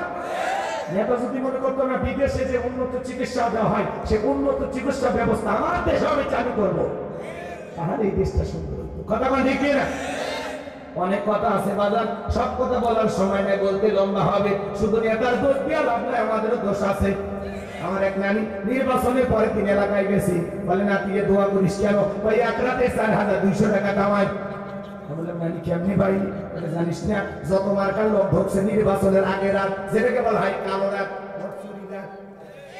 কথা বলছি, ওই রাত্রিতে যত মার্কার লোক ঢুকছে, নানি ভোট আছে বলে আছে, 500 টাকা রেখে দে, 1000 টাকা রেখে দে, এই কথা বলে যত মানুষ ভোট চাইতে আসছে, কারো মনে ব্যথা দেই নাই, বয়স হয়ে গেছে, 2 দিন পর কবরে যাব, কার মনে কষ্ট দেব? কাউরে কিছু বলি নাই। পরের দিন সকালবেলা ঘুরে দিয়েছে 4200 টাকা এক রাতে। যেই দেশের জনগণ, যেই দেশের জনগণ একটা ভোটকে বিক্রি করে 500 টাকা, 1000 টাকা, 1 কেজি জিলাপি, 1 প্যাকেট সিগারেটের কাছে, এমন জনগণ দিয়ে দেশে ইসলাম কায়েম হবে না। দেশের জনগণ হবে যেমন, নেতা হবে তেমন। যেদিন জনগণ 1 নাম্বার হবে, দেশের নেতাও হবে 1 নাম্বার। ভোটটা যদি 5 বছরের পবিত্র আমানত বিক্রি করে দেন, তাহলে কোনদিন আপনি ভালো নেতা পাবেন না। একজন পাগল তেঁতুল গাছের নিচে হাত তুলে বলে, আল্লাহ এই তেঁতুল গাছের রাজশাহী ভর্তি আম দে, রংপুরে হাড়িভাঙ্গা দে, নওগাঁ পাহাড়ের আমরুপালি দে, সাপাই নবাবগঞ্জের কাটিমো নাম দে। আল্লাহ বলে, পাগল রে, চোখটা খুলে দেখ কোন গাছের নিচে ধোয়া ধরেছিস। তেঁতুল গাছের নিচে দাঁড়ায়া আম চাইলে কিয়ামত পর্যন্ত যেমন পাওয়া যাবে না, নির্বাচনের আগে ঘুষ খাইয়া ভোট দিয়া নেতাকে নির্বাচিত করে উমরের মতো নেতা চাইলেই দেশে পাওয়া যাবে না। আপনি যখন হাত তুলে বলেন আল্লাহ নেতাদেরকে উমরের মতো বানায় দাও, আল্লাহ তখন বলে, উমরের দেশে থাকার মতো জনগণ হতে পেরেছি, আগে নিজ দিয়ে ভালো। গাছের গোড়া ঠিক, মাথা ঠিক, এই জনগণই পারে দেশকে পরিবর্তন করতে পারে। যদি তালুকদার বংশের মতো কলিজা বড় হয়, হাত তুলে কি ওয়াদা দিতে পারেন জীবনে কোনোদিন নির্বাচনকে কেন্দ্র করে 10টা টাকাও কারো কাছ থেকে হাত পেতে নেবেন না? হাত তুলে দেবেন। আল্লাহ কবুল করেন। জোরে বলেন আমি।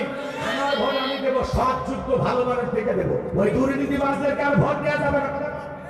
যারা দেশের টাকা বিদেশে পাচার করেন, 11 লক্ষ কোটি টাকা বিদেশে পাচার করেছে, আজকে 5-10 কোটি টাকা দাঁড়িয়ে, 5-10 কোটি টাকা দামের এমপি মন্ত্রী গাড়ি পরে আছে, কিন্তু চলার মতো নেতা নেই।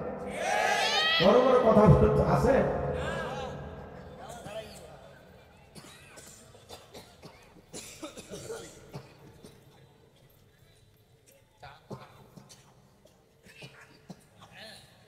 বলেন তো বাজার, ওই এমপি মন্ত্রী আছে, হাজার হাজার বিঘা জমি জোর করে দখল করে জনগণের বুকে পুস্তির ঠেকায় দখল করছে।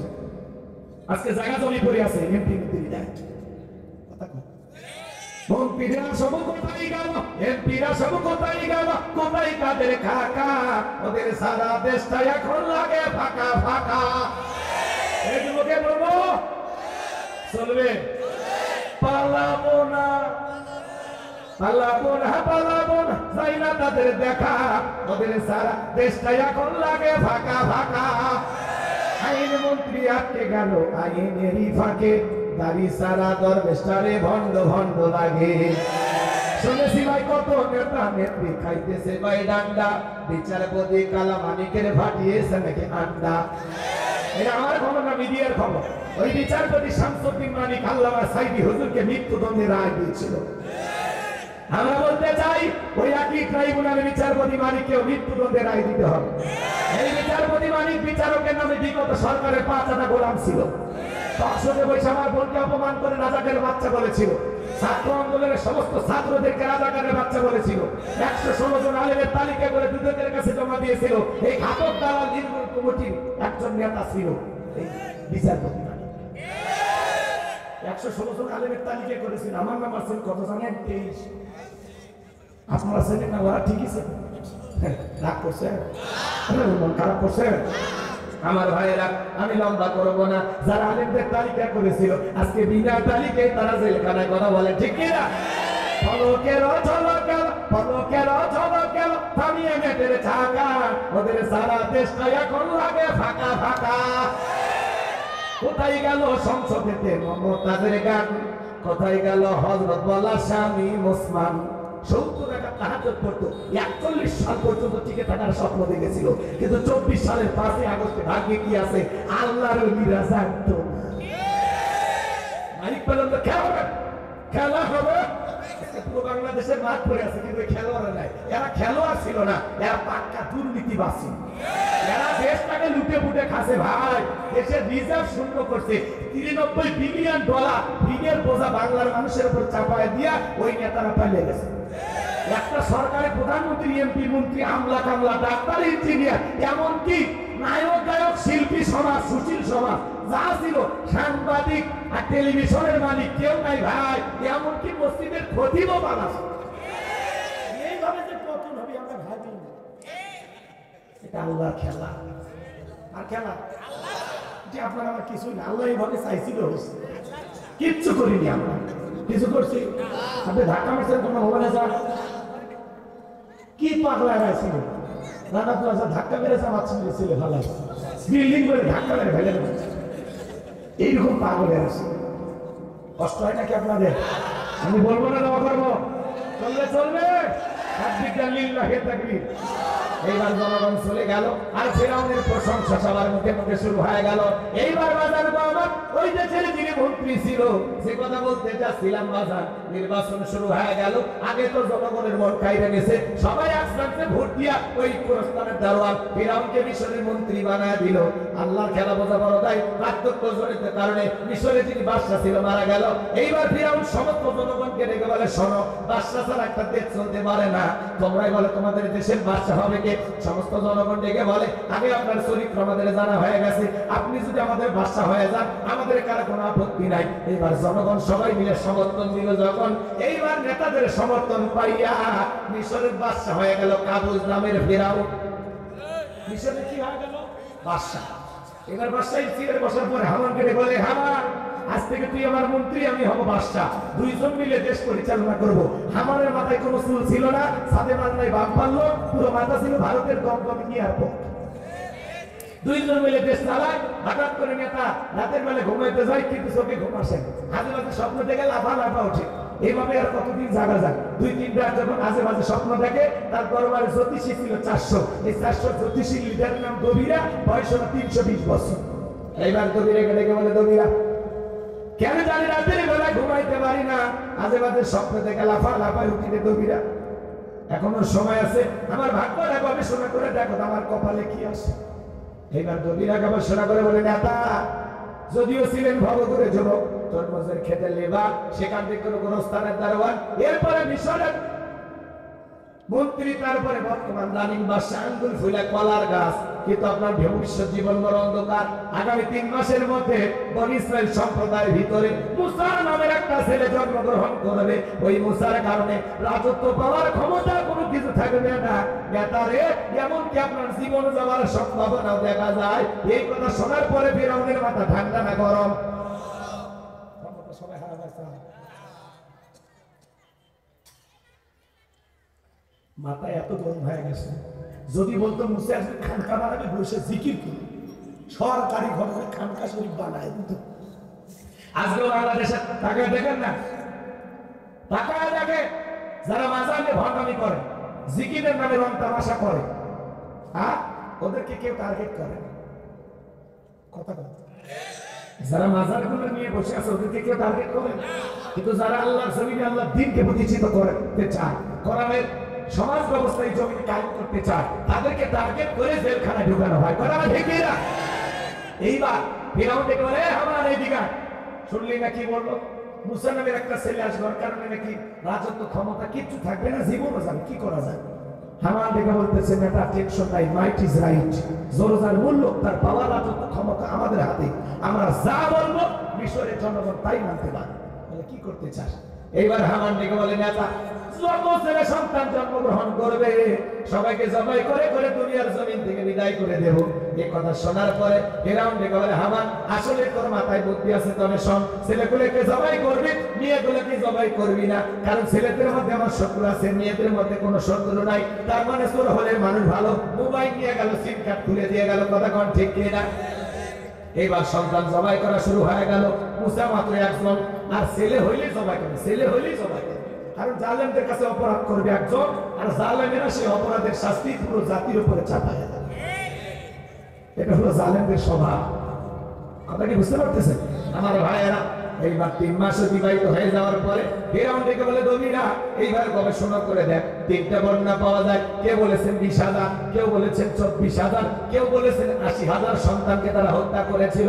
এবার দমিরা বলে, না তা যদিও বনি ইসরাইল মায়ের মুখ খালি কইরা হাজার হাজার সন্তানকে জবাই করেছেন, কিন্তু আপনার পথের কাটা মুসা এখনো মরে নাই, মরে নাই, মায়ের কোলে জীবিত আছে, সুস্থ আছে, কিন্তু কোথায় আছে, কোন বাড়িতে আছে, এইটা বলার ক্ষমতা আমাদের নাই। চিৎকারে মেরে বলুন আল্লাহু আকবার। ওয়া মাকারু ওয়া মাকারাল্লাহ ওয়াল্লাহু খায়রুল মাকিরিন। খেলাকার আল্লাহ চাই মুসারে বাঁচাইতে, আর ফেরাউন চাই মারতে, আর 14 গোষ্ঠী এক জায়গায় মারতে পারবে না। এইবার ফেরাউন সমস্ত সেনাবাহিনীদেরকে বললো, যাও এলাকায় তল্লাশি চালাও, একেবারে চিরুনি অভিযান চালাও, যে জায়গায় মুসারে পাইবা ধরবার, জবাই করবা। একদল সেনাবাহিনী মুসা নবীর বাড়ি থেকে রওনা করেছে। মুসা নবীর বড় বোন, নাম তার মারিয়ম, ডেকে বলে, মা ওই যে ফেরাউনের সেনাবাহিনী দেখা যায়, মা আর যদি ভাইকে বাঁচানো গেল না, ভাইকে তুমি কই লুকিয়ে রাখবা? সন্তানকে এদিক সেদিক দৌড়ায়, কে যেন ইলহামের মাধ্যমে গাইবে আওয়াজটা ডেকে বলে, মুসার মা চুলার ভিতরে তোমার ছেলেটাকে ফেলায় দাও, কথা দিলাম গো, তোমার ছেলেকে আবার তোমার কোলে ফেরাইয়া দেব। মুসা নবীর মা তাই করলেন। ফিরআউনের সেনাবাহিনী তন্ন তন্ন করে পুরো বাড়ি সার্চ করলো, খোঁজাখুঁজি করলো, কোথাও কোনো সন্তান না পেয়ে ওরা চলে গেল। এবার মুসা নবীর মা চুলার ভিতরে তাকায় দেখে মুসা নবী চুলার ভিতরে পড়ে মুস্কি মুস্কি হাসে। সুবহানাল্লাহ। হেফাজতকারী কি? কে? আল্লাহর চাইতে মুমিনের শ্রেষ্ঠ অভিভাবক আর কেউ আছে? এবার মুসা নবী মা সন্তানকে কোলে তুলে নিলেন। কে যেন আমার ইলহামের মাধ্যমে আওয়াজ দিয়ে বলে, ও মুসা মা, আর কতদিন জালিমদের ভয় লুকিয়ে রাখ, সিন্ধুকে একটা বানায় দরিয়াতে ভাসায় দাও, কথা দিলাম আবারও তোমার ছেলেকে তোমার কোলেই ফেরাই দিন। বুঝলে বলবেন না? এবার মুসা নবীর মা টেনশনে পড়ে গেলেন, সিন্ধুক পাবেন কোথায়? সকালবেলা কে যেন চিৎকার করে ডাকে, মিস্ত্রি লাগবে মা, ও মালি মিস্ত্রি, মিস্ত্রি এরকম ডাকে না? মাথার ভিতরে মশুরি নেশমান ম্যাজিক মশুরি 3 শাড়ি লোক বলে না, ওই মিস্ত্রি বলে ডাকতেছে। তখন বলতেছে, বাবা এদিকে আসো, তুমি কেমন মিস্ত্রি, কি বানাইতে পারো? তাহলে আপনি যদি মনে করেন এমন একটা সিন্ধুক আপনার দরকার, যে সিন্ধুকের ভিতরে আপনার সন্তানকে তুলে দরিয়ায় ভাসায় দিবে, আপনি চাইলে আমি এরকম সিন্ধুকও বানাই দিতে পারি। মুসা নবীর মা বলে, মিস্ত্রি তুমি তো আমার বোনের কথা বলেছো, এরকম একটা সিন্ধুকই তোমার দরকার। আল্লাহু আকবার। মিস্ত্রি বলে, মা ভিতর থেকে একটু পানি নিয়ে আসো, যন্ত্রপাতি আছে, ধার দেওয়ার জন্য পানি লাগতে পারে, আবার না হলে চলবে। এইবার ভাইয়েরা আমার, মুসা নবীর মা ভিতর থেকে পানি নিয়ে আসে, টাকা দেখে মিস্ত্রি সুন্দর একটা সিন্ধুক বানায় দাঁড়িয়ে আছে। সিন্ধুকটা হাতের মধ্যে দিয়ে মিস্ত্রি দৌড়ায়, পিছন থেকে রাইকা বলে, মিস্ত্রি লোহার পয়সা কি নিবা না, কাঠের পয়সা কি নিবা না, তোমার পারিশ্রমিকের দাম কি নিবা না? মিস্ত্রি দেখে বলে, মা যারা বিপদে পড়ে আমি তাদের উপকার করি, বিনিময়ে টাকা পয়সা গ্রহণ করি না। সুবহানাল্লাহ। এইবার মুসা নবীর মা ডেকে বলে, মিস্ত্রি এই বিপদের দিনে এত বড় উপকার করলা, লোহার পয়সাও নিবা না, কাঠের পয়সাও নিবা না, তোমার পারিশ্রমিকের দামটাও নিলা না, অন্তত তোমার নামটা বলে দাও, মাঝে মাঝে তোমার কথা মনে হলে আল্লাহর কাছে তোমার জন্য দোয়া করব। মিস্ত্রি ডেকে বলে, মা আমি দুনিয়ার কোনো সাধারণ মিস্ত্রি না, আমি আল্লাহর ফেরেশতা, আমার নাম হলো জিবরাইল। এবার মুসা নবীর মা সিন্ধুকে সন্তানকে তুললেন, দরিয়ার বুকে ভাসায় দিলেন। মারিয়মকে বলে, মা সিন্ধুক বাঁচতে বাঁচতে খোঁজ যায়, খবর নিবি। এইবার সিন্ধুক বাঁচতে বাঁচতে ফেরাউনের ঘাটে চলে গেল। ওই দিন বিকেল বেলা ফেরাউন তার প্রিয়তম স্ত্রী আসিয়াকে নিয়ে আসছে সমুদ্রের সৈকতে হাওয়া খাইতে। মাঝে মাঝে বউকে নিয়ে আপনারা অভিনন্দন করবেন, বউকে নিয়ে কক্সবাজার যাবেন, যা বলবেন বিবি তাকায় দেখো আল্লাহর কি সুন্দর সমুদ্রের ঢেউ দাঁড়িয়ে আছে, আমার সোনা বউ জানবে না তো কেউ। বউকে নিয়ে ভালো ভালো পিকনিক স্পটে ঘোরাফেরা করবেন, যেখানে ভদ্র লোকেরা যায়। কথাটা বউ নিয়ে কক্সবাজার যাওয়া সাইজ নাই। আমি কি বলছি আপনার বউকে নিয়ে হাফ প্যান্ট পরে সমুদ্রের পানি কিনে গোসল করেন, তাহলে ঘুরে বোরকা পরে খরচ পর্দা মাইনে আপনার বউকে নিয়ে অবশ্যই আপনি ঘুরতে পারেন। কথা পায় না? আপনি কি যুবক আছে বউকে কক্সবাজার যারা ওনার সারা ছবি তুলে ফেসবুকে দেয় তোমার সাথে প্রথম দিন আছে না নীল যারা বইয়ের ছবি ফেসবুকে ছাড়ে এরা ছোট লোক এত রুচি নাই করতে ওর মাথার প্রেশার করে এই বউ কি পাবলিসিটি করার জিনিস না পার্সোনাল জিনিস এটা ধরে রাখার জিনিস মানুষকে দেখানোর জিনিস ঢাইকে রাখার কথা বলেন তুমি কি খেতে চান ভালোবাসা তো ভালোবাসার লোক দেখাই হয় বইয়ের ছবি ফেসবুকে দেখো তোমার বউকে কেমন দেখা যায় কেউ আবার বলে কি সেই উল্টা পাল্টা কমেন্ট করে খুশি হয় বইয়ের শুনতে প্রশংসা করছে আল্লাহ যুবকদের হেদায়েত দান করুন জয় কথা এক কথায় ভদ্রলোকেরা যেখানে যায় বউকে নিয়ে মাঝে মাঝে সেখানে ঘুরতে যাবে যদি আপনার সাধ্য সমর্থ থাকে ঠিক আছে বইয়ের মন খুশি রাখার দায়িত্ব প্রত্যেকটা পুরুষের অবহেলা করার সুযোগ নাই সারা জীবন আপনার সংসার করলো মাঝে মাঝে বিনোদন দেবেন না আচ্ছা চাষা হাত তুলে কিন্তু চাষি কিন্তু জানা গেছে চাষা কিন্তু আমি জানি চাষার মন ভালো কথা আপনারা রাগ করবেন না ভাই না আমার এইবার সিন্ধুকটা ফেরাউনের সেনাবাহিনী তুলে যখন ফেরাউনের সামনে নিয়ে আসলো ফেরাউন দেখে বলে সিন্ধুকটা খোলো তো দেখি এইবার সিন্ধুকটা যখন খোলা হলো সবাই তাকায় দেখে সিন্ধুকের ভিতরে মনে হয় পূর্ণিমার চাঁদ উদয় হয়েছে এইবার ভাইরা আমার দিল দিয়ে কথাগুলো বোঝার চেষ্টা করবেন ফেরাউন দেখে বলে তরবারি আমি জবাই করে এটা মুসা আসিয়া বলে থামো খালি মারা শিখছো এতগুলো মারলে তাও শান্তি পাইলা না স্বামী গো এই ছেলেটাকে মারার আগে আমি তোমাকে একটা কথা বলতে চাই টাকায় দেখো তো এইরকম সিন্ধুক কি তোমার দেশে পাওয়া যায় ফেরাউন খাট্টা নাই রে তারা বলে বিবি আমি কেন আমার বাপ দাদা 14 পুরুষও কোনোদিন এমন কাঠ দেখে নাই সিন্ধুক দেখে নাই আসিয়া দেখে বলে স্বামী এটা ভিনদেশি কারো সন্তান ভাসতে ভাসতে আমার দেশে এসেছে ছেলেটার চেহারা দেখে বড় মায়া লাগছে এই ছেলেটাকে আমি মারতে দেবো না এই ছেলেটাকে আমাদের পালক পুত্র হিসেবে আমি লালন পালন করতে চাই আমি যা বলবো তোমাকে তাই শুনতে হবে মাঝে মাঝে অনেক কঠিন স্বামী বইয়ের কাছে দুর্বল হয়ে যায় কথা বলে ঠিক না এরাও চিন্তা করে ঠিক আছে জামাই নিলাম কথা আছে না যেখানে বাঘের ভয় সেখানে রাত হয় যারে খুঁজতেছো মারার জন্য আল্লাহ তোমার দায়িত্ব দিল তারে লালন পালন করার জন্য চিৎকারে মেরে বলেন আল্লাহু আকবার আসিয়া বলে শুধু ছেলে দিলে হবে না রাজ্যের মধ্যে ঢোল পিটা খবর দাও ফিরাউনের ছেলে সন্তান যে দুধ পান করাবে মাসে মাসে বেতন দেওয়ালে বলে তাতেও রাজি হাজার হাজার মহিলা লাইন দিয়েছে নবী মুসারে বলে নাই স্তন খুলে মুখ লাগায় দেয় আল্লাহ নবী মুসা আলাইহিস সালাম কোন মহিলার স্তনে দুধ পান করে না চিৎকারে মেরে বলেন সুবহানাল্লাহ সমস্ত নারীরা ব্যর্থ হয়ে চলে গেল এইবার ওই যে মুসা নবীর বড় বোন নাম তার মারিয়াম ডেকে বলে রানী আসিয়া এমন একটা ধাত্রীর খবর আমার কাছে আছে ওই এই সন্তান অবশ্যই তার দুধ পান করবে তাই নাকি বলে হ্যাঁ দুইজন লোক পাঠায় দেওয়া হলো মুসা নবীর মাকে ফিরাউনের দরবারে নিয়ে আসা হলো মুসা নবীর মা সন্তানকে কোলের মধ্যে নিয়ে স্তন খুলে যখন মুখ লাগায় দেয় আল্লাহ নবী মুসা আলাইহিস সালাম মায়ের স্তনে দুধ খাওয়া শুরু করলো বলুন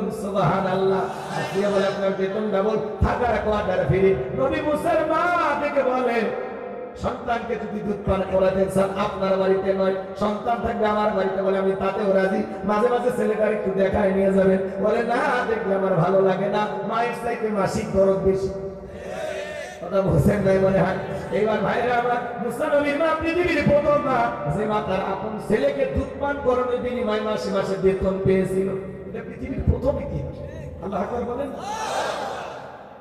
লম্বা ইতিহাস নবী মুসা আলাইহিস সালামকে দুধ পান করানো শেষ হয়ে গেল চলাফেরা বেশি গুলিতে হয়েছে আসি একদিন মুসা নবীকে ফিরাউনের কাছে নিয়ে এসে বলে ধরো ছেলেটাকে কোলে নাও মানুষ দেখলে মনে করবে ছেলে তো মানুষ ধরো তো কোলে নাও মাঝে মাঝে দেখবে মা বোনেরা বিরক্ত হইলে সন্তানকে তার বাবার কোলে দিয়ে বলে ধরো তো সামলাও কি যে ক্যাসে ভেসে পেয়াপো ভ্যাবো ভাল লাগে না বাপের মতো জ্বালায়া মারলো বাপও খারাপ হয়েছে একটা আমার পেট থেকে আর একটা খারাপ বাবু হারামি ছেলে হয়েছে ডবল হারামি সন্তান যদি খারাপ হয় সব তোর বাপের বাপের কিচ্ছু চাইনি বাপের মতোই চাইতাম আর যদি ভালো হয় তোর মাঝে ভালো যাক সব ভালো তোদেরকে দিলেন খারাপটা আমরাই দিলেন কথা কয় না রাগ করতেছেন মনে হয় মন খারাপ করবে না ভাইরা আমার। এইবার ফেরাউনকে কোলের মধ্যে নিয়ে কি সুন্দর চেহারা, কাপের হওয়ার পরে মায়া লাগছে একটু সুমা খাবো। সুমা খাওয়া নিয়ে তো যখন থর করে বাড়াইতে যায়, নবী মুসা কষি হাতে 12 মনোজনে একটা থাপ্পড় লাগাই দিয়েছে। এক থাপ্পড় খায়া ফেরাউন চিৎকার মেরে উঠছে। আশেপাশে জনগণ দৌড়ে আসে, বলে নেতা এত করে চিৎকার মেলেন ব্যাপার নাকি? ছেলে যে থাপ্পড় মারছে জনগণকে বললে কি ইজ্জত থাকবে? তখন বলে আমার বাসা মিছিল এসে তোদের ডাকছি, তোদের সামনে থেকে শুনে সবগুলোকে দাঁড়ায় আসিয়া আসিয়া গেল। আসিয়া রে, এ আসিয়া তাড়াতাড়ি করে আয়। আসিয়া আসিয়া বলে চিল্লাই। ফিরাউনের স্ত্রী আসিয়া দৌড়ে এসে বলে স্বামী কি হয়েছে? সারের মতো চিল্লাও কে? কই চিল্লাবো না, এর চোখে মুখে যায় আগুন দেখছি রে আসিয়া, এটা মুসাকে ছাড়া কেউ না, তরবারি দিয়ে জবাই করি, পথের শত্রুটা দূর করি। আসিয়া বলে ছেলে কি করছে? বলে ছেলে আমার গালে থাপ্পড় মারছে। আসিয়া বলে ঢং করা জায়গা পাও না, এই ছোট মানুষ কোনোদিন গাল থাপ্পড় মারতে পারে? ফেরাউন ডেকে বলে বিবি রে, তোরে কেমনে বুঝাবো? থাপ্পড় তো তোর গালে মারে নাই, গালটা ছিল আমার। মজা কি আমি টের পাইছি, এর থাপ্পড় ওজন বুঝা দেয় এই ভবিষ্যতে মুসা হবে। এখানে অনেক কথা আছে। নবী মুসার বয়স হয়ে গেছে 25 বছর, এত কথা বলার সুযোগ নেই। কিপ্তি আর বনী ইসরাইলের মধ্যে লাগছে ঝগড়া। মুসা আলাইহিস সালাম নিজের সম্প্রদায় লোকের পক্ষ নিয়ে বলে এ কিপ্তি ফিরাউনের লোক, সব জায়গায় নিয়ে তার গরম কাজ দেখে না। কিছু কিছু পাতি নেতা আমাকে চিনি, আমি মুখ নেতা আপন খেলা দেবো, তার সাথে আমি বিয়ে করেছি, কি হাইব্রিড করেছি। একজন পার্টি নেতা হারিয়ে গেছে, আবার কিছু পার্টি নেতা জাগ্রত খবরদার, ইতিহাস থেকে শিক্ষা নেন, নরম হন, সবাই সমান, বেশি নেতাগিরি দেখার আসবেন না। ভালো মানুষ দরকার, কি দরকার? আপনি কোন দল করেন, কি পদ আছে ওটা দেখার, কিসের গরম করেন আপনি? কিসের গরম করেন? যারা সাদা সাদা উল্টা পাল্টা ধরে বান দিলেন গাছের সাথে, বারবার রক্ত দিচ্ছি কি তামাশা করার জন্য নাকি? একজন নেতা যদি উল্টা পাল্টা পদক্ষেপ গ্রহণ করে, এলাকায় ত্রাস সৃষ্টি করে, ও খেয়ে ফেলে দিবে।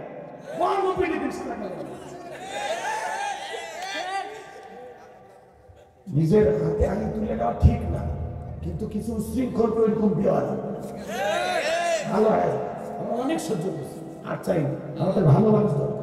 আপনি যে দলই হন একটু ভদ্র হন, নম্র হন, পদের গরম দেখাবে না, দলের গরম দেখাবে। দুনিয়াতে আপনি বেশি দিন বাঁচবেন না, আমিও বাঁচবো। জায়গা জমি দখল করবি, পুকুর ঘাট বিভিন্ন কিছু দখল করবে চাচ্ছে, এটা প্রতিবাদ করবে। না পারলে পুলিশকে ডাকবেন। পুলিশ যদি পদক্ষেপ না নেয়, নিজের কাজ নিজে করবে। এগুলো বললে আপনি ধরে নাকি ধরে আমরা অনেক কষ্ট পাইছি ভাই, আর পেতে চাচ্ছি। কথা কর, আমরা তো আরেক বাচ্চা হয়ে আমি কষ্ট পেতে ভালোবাসি, তোমার কাছে ছুটে আসি না। কেউ কষ্ট পেতেছে, শিল্পী আমাকে ঠেলে গান গেছে, আমি কষ্ট পেতে ভালোবাসি, তোমার কাছে ছুটে আসি। আমাকে ঠেলে গান গেছে, ও নিজেও চাই ছুটে থাকতে, ও নিজেও চাই ভালো থাকতে। কথা কর, কষ্ট পেয়েছি, আর কষ্ট পেতে চাই না। সুখ চাই, শান্তি চাই, নিরাপত্তা চাই, সমাজের ভদ্রতা চাই।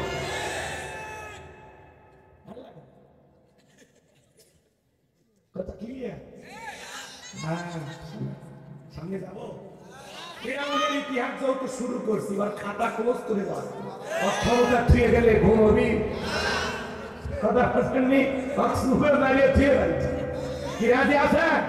হাত তুলে তোকে তাকবিরটা তো ঘুম ধরছে নাকি? লিল্লাহি তাকবীর। কি বিকাশের টাকা দেবো? লাগবে না, আলহামদুলিল্লাহ। এবার চলেন যুবক, সামনের দিকে যুবকদের একটু মজা আছে, ওদেরকে একটু কিছু না দিলে ওরা মন খারাপ করবে। সামনের দিকে যায় আমার ভাইয়েরা, গভীর মনোযোগ দিয়ে কথাগুলো শুনবেন। যে কথা বলতে চাচ্ছিলাম, নবী মুসা আলাইহিস সালাম নিঃসম্প্রদায় লোকের পক্ষ থেকে মারছে একটা ঘুষি, নবীর হাতের মা দুনিয়ার বার ইয়া ঘুষি খায়া দুনিয়ার থেকে দিলেন। ইন্না লিল্লাহি ওয়া ইন্না ইলাইহি রাজিউন, জায়গাতে খালাস, মার্ডার। আল্লাহু আকবার। এবার ফিরাউনের দরবারে হয়ে গেল মার্ডারের মামলা, নবী মুসা হয়ে গেল আসামি। আল্লাহ ডেকে বলে পয়গম্বর আর থাকা যাবে না, মাদাইনের দিকে রওনা করো। আল্লাহর পয়গম্বর এর মাদাইনের দিকে চলে গেল। আমরা আল্লাহ রাব্বুল আলামিন পয়গম্বর মাদাইনে যাওয়ার পরে কিছু ঘটনা আছে, আমি বলবো না। আমাদের ঘটনাটা অনেকে শুনেছেন। শোয়াইব আলাইহিস সালামের দুইটা মেয়ের সাথে পরিচয় হয়ে গেল। তাদের সঙ্গে তার বাড়িতে যায় নবী মুসা। দুইটা মেয়ে যায় বলে আব্বা ওখানে অনেক লোকের ভিড় হয়, আমাদের বাড়িতে একটা কাজের লোক দরকার, আপনার বয়স হয়ে গেছে, আমরা একটা ছেলেকে দিয়েছি, আর ছেলেটা এতই লাজুক, আমরা দুইটা বোন কয়েকটা ঘন্টা কাটায় দিলাম, একবারের জন্য চোখ তুলে আমাদের চেহারা দিকে তাকাইনি। সুবহানাল্লাহ বলে হয় না?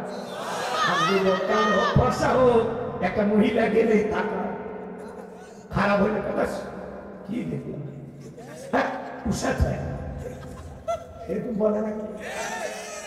খবর যে মানুষ শিখায় তাকাও কেন, তোমার চোখ থাকবে নিচে, আল্লাহ বোঝা তাও বিধান করতে বলে। শোনেন, এইবার দেখে বলে আব্বা এই ছেলেটাকে রাখাল হিসাবে আপনি বাড়িতে রাখতে পারেন। নবী শোয়াইব আলাইহিস সালাম রাজি হয়ে গেল। নবী মুসা হয়ে গেলেন তাদের বাড়ির রাখাল, ছাগল চড়ানোর কাজ করতেন। আল্লাহু আকবার। 8 থেকে 10 বছর থাকলেন। আল্লাহ তাআলার পয়গম্বর শোয়াইব আলাইহিস সালাম নিজের বড় মেয়ে সফুরের সাথে বিয়েও দিলেন। শ্বশুর বাড়িতে থাকলেন, ঘর নামায়। সুবহানাল্লাহ। আল্লাহ বলে পয়গম্বর আর কতদিন শ্বশুর বাড়ি মধুহারি, এইবার কাটতি কুটি প্রস্তাব স্ত্রীকে সঙ্গে নাও, আবার মিশের দিকে রওনা করো। আল্লাহর পয়গম্বর তাই করলেন। স্ত্রীকে সঙ্গে নিয়ে পয়গম্বর যখন তুর পর্বতে আসলেন, এখানে আরো কিছু ঘটনা আছে, বলার সুযোগ নাই। ডাইরেক্ট আয়াতে কারিমার মাধ্যমে আল্লাহ তাআলা তার পয়গম্বরকে সম্বোধন করে বললেন, ওয়ামা তিলকা বিয়ামিনিকা ইয়া মূসা। আল্লাহ তাআলা ডেকে বলেন, হে মুসা তোমার হাতে ওইটা কি? পয়গম্বর জবাব দিয়ে বলেন, ক্বালা হিয়া আসায়া আতাওয়াক্কাউ আলাইহা ওয়া আহুশু বিহা আলা গনামি ওয়া লিয়া ফিহা মাআরিব উখরা। আল্লাহর হাতে এটা লাঠি, এটাতে আমি ছাগলের জন্য পাতা বাড়ি ইত্যাদি ইত্যাদি অনেক অনেক কাজ করি, এটার উপর ভর দিয়ে আমি শুনি। অনেক কথা বললেন পয়গম্বর। আল্লাহ বলে পয়গম্বর প্রশ্ন করলাম, একটা জবাব দেও, যদি একটা কারণটা কি? নবী মুসা কার সাথে কথা বলেন? আল্লাহর সাথে কথা বলতে মজা আছে না নাই? এই যুবক, একটা মেয়ে যদি ভুল করে রং নাম্বার মিস কল দেয়, তুমি পাগল হয়ে যাও। 17টা সিম কার্ড পরিবর্তন করে হলে নিয়ে রে কল দেয়। বলে ভাইয়া সরি ভুল হয়েছে, আপনার নাম্বারে আমি কল দিয়ে ভুল করে ফেলেছি। কয় না, ভুল বলে হবে না, এখন ক্যান্সার আলী, এখন ভালোবাসা দিবি কিনা বল। রং নাম্বারে প্রেমের সম্পর্ক গড়ে ওঠে গেল। তার 3.5 ব্যাগ মহিলা কুড়িগ্রাম থেকে আমার ফোন দিয়ে বলে, হ্যালো তুমি কে? সোহেল। আমি বললাম না, আমি একটা হুজুর মানুষ, ঢং করো না, রাত চলে গেলে আফসোস করবা। ও কি তাহাজ্জুদ পড়ার জন্য ডাকতেছে? কথা কন নাকি আপনারা? এরকম আছে না নাই? আজকের সব চাইতে যুব সমাজকে নষ্ট করছে এই মোবাইল। কথা কন নাকি আপনারা? এই মোবাইলের কারণে যুব সমাজের চরিত্র নষ্ট হয়ে গেছে। মোবাইলের ওজন কম, কিন্তু মোবাইলের মাধ্যমে পাপের ওজন অনেক বেশি। সারা রাত ইমো মেসেঞ্জারে চ্যাটিং করে, সারা রাত মোবাইলে অশ্লীল ভিডিও দেখেন। মাও যখন বাপ যখন যায় দরজায় না করে, ভিতরে কি করিস? বাংলাদেশে যুদ্ধ হয়েছে 1971 সালে, পরের ভাগ করে আবার যখন চলে আসে আবার আছে না নাই? আমি বললে কি আপনারা মন খারাপ করবেন? বলবো যারা অভিভাবক আছেন খবরদার, বিয়ের আগে সন্তানের হাতে টাচ মোবাইল দিবেন। কথা বল, এই মোবাইলের মাধ্যমে এদেশের অধিকাংশ যুব সমাজ নষ্ট হয়ে যাচ্ছে, চরিত্র নষ্ট হয়ে যাচ্ছে। কথা বলে কিনা? দেশে মোবাইল আইছে, চিঠি বন্ধ হইয়াছে, দিওয়ানা বানাইছে, বলা মাইয়ার মনের কথা ভাসে বাতাসে। চলবে, 2 হাত তুলে বলো চলবে। দেশে মোবাইল আইছে, চিঠি বন্ধ হইয়াছে, দিওয়ানা বানাইছে, বলা মাইয়ার মনের কথা ভাসে বাতাসে। কথা বল, দেখো পোলা পানের মন বাবা ফেসবুকে এখন মোবাইলে চ্যাটিং কইরা কাটাই সারাক্ষণ। এই মোবাইল পাইয়া দেখো মদনের মাইয়া, এই মোবাইল পাইয়া দেখো মদনের মাইয়া কি কাণ্ড ঘটাইছে, স্বামী সংসার রাইখা নাকি পালাইয়া গেছে, সে যে স্বামী সংসার রাইখা নাকি পালাইয়া গেছে। দুই বাচ্চার মা, চার বাচ্চার মা, পরে কে প্রেম করে সন্তান স্বামী ফেলায় পালা যায়, ওটা নারী না, ওটা নারী জাতির কলঙ্ক।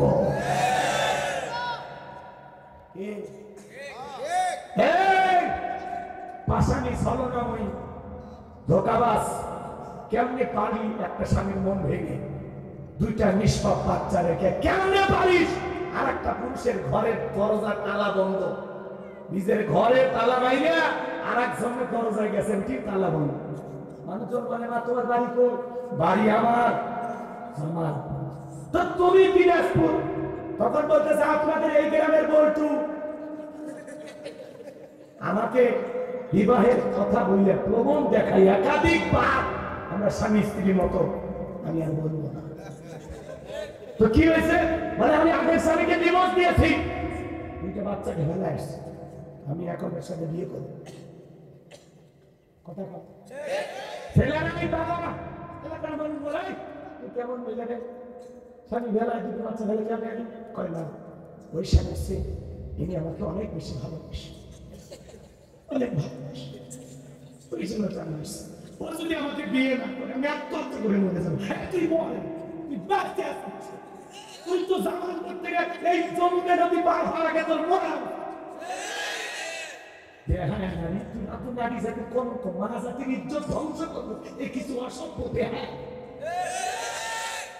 নারীদের দাম আছে, নারীদের মর্যাদা আছে।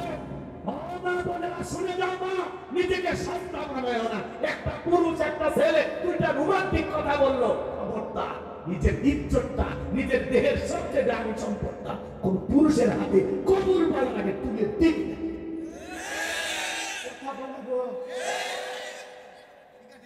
মা তোমাদের পা ধরি, মা তোমাদের অনেক দাম, তোমরা পর্দায় থাকো, প্যাকেটে থাকো, পর্দা করে দুনিয়ার জমিনে চলো, তোমাদের মর্যাদা আল্লাহ বানানো।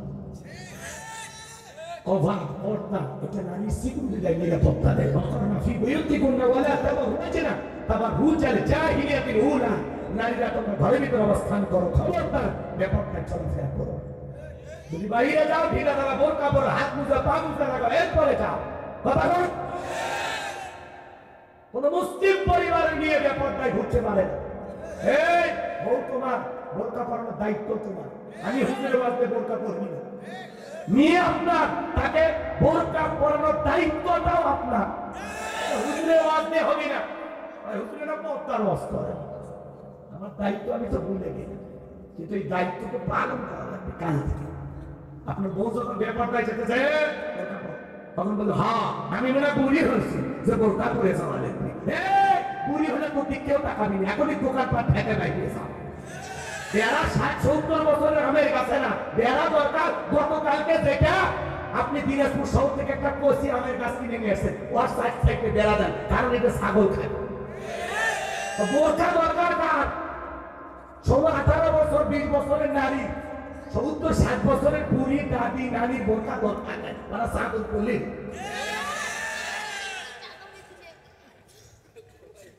দাদি নানির গায়ে বোরকা নাক নিয়ে বললেন, দাদি তুমি এইভাবে ঢাকে ঢুকে ভাই মরা লাগবি রে, তখন বলে তোমার নাতনির গায়ে বোরকা নেই, ব্যাপারটা কি? ওরা বিয়ে হওয়া লাগবি না, মানুষ অ্যাডভাইস করে ঘুরতেছে। মায়ের গায়ে বোরকা, মেয়ের গায়ে বোরকা নেই, কত বড় নির্লজ্জ, কত বড় টাকা। দাদির গায়ে বোরকা, নাতনির গায়ে নেই, এরা হলো বোরকা দরকার নাতনির, বোরকা দরকার মেয়ে। তোমাকে বিয়ে করার আগে দেখলাম নানি কেমন, বিয়ে করার আগে দেখলাম মা কেমন, গাছের গোড়া ঠিক মাথা ঠিক, মা ভালো হলে মেয়েও ভালো। বিয়ে করার আগে কয়েকটা কিছু আছে, আমি ফোন দিও এত রাতে আর এত কথা বলা যাবে, কষ্ট হয় নাকি আপনাদের? থাকবি দলিল লাগে, থাকবি এরকম আছে না নাই? ধরে বলেন আছে না নাই? দেশে টিকটক আসিয়া সব গেল ভাসিয়া, সিদ্দিক সোরা নায়ক হইছে আইডি খুলিয়া। এই মোবাইলে হাই কি জাদু আছে ভাই, পোলা পান বইঠাছে পড়ালেখা তুইলা রাখছে সব মাকাশি। যুবক পড়া নাই শোনা নাই এখন পাগল হয়ে গেছে তোমরা, তোদেরকে পরে দিচ্ছে। আমার ভাইরা সামনের দিকে যায়, নবী মুসা ডেকে বলে আল্লাহ আমার হাতে একটা লাঠি, আল্লাহ ডেকে বলে পয়গম্বর এই কথা বলে তো যথেষ্ট হয়ে যেত, এত কথা কেন বলো?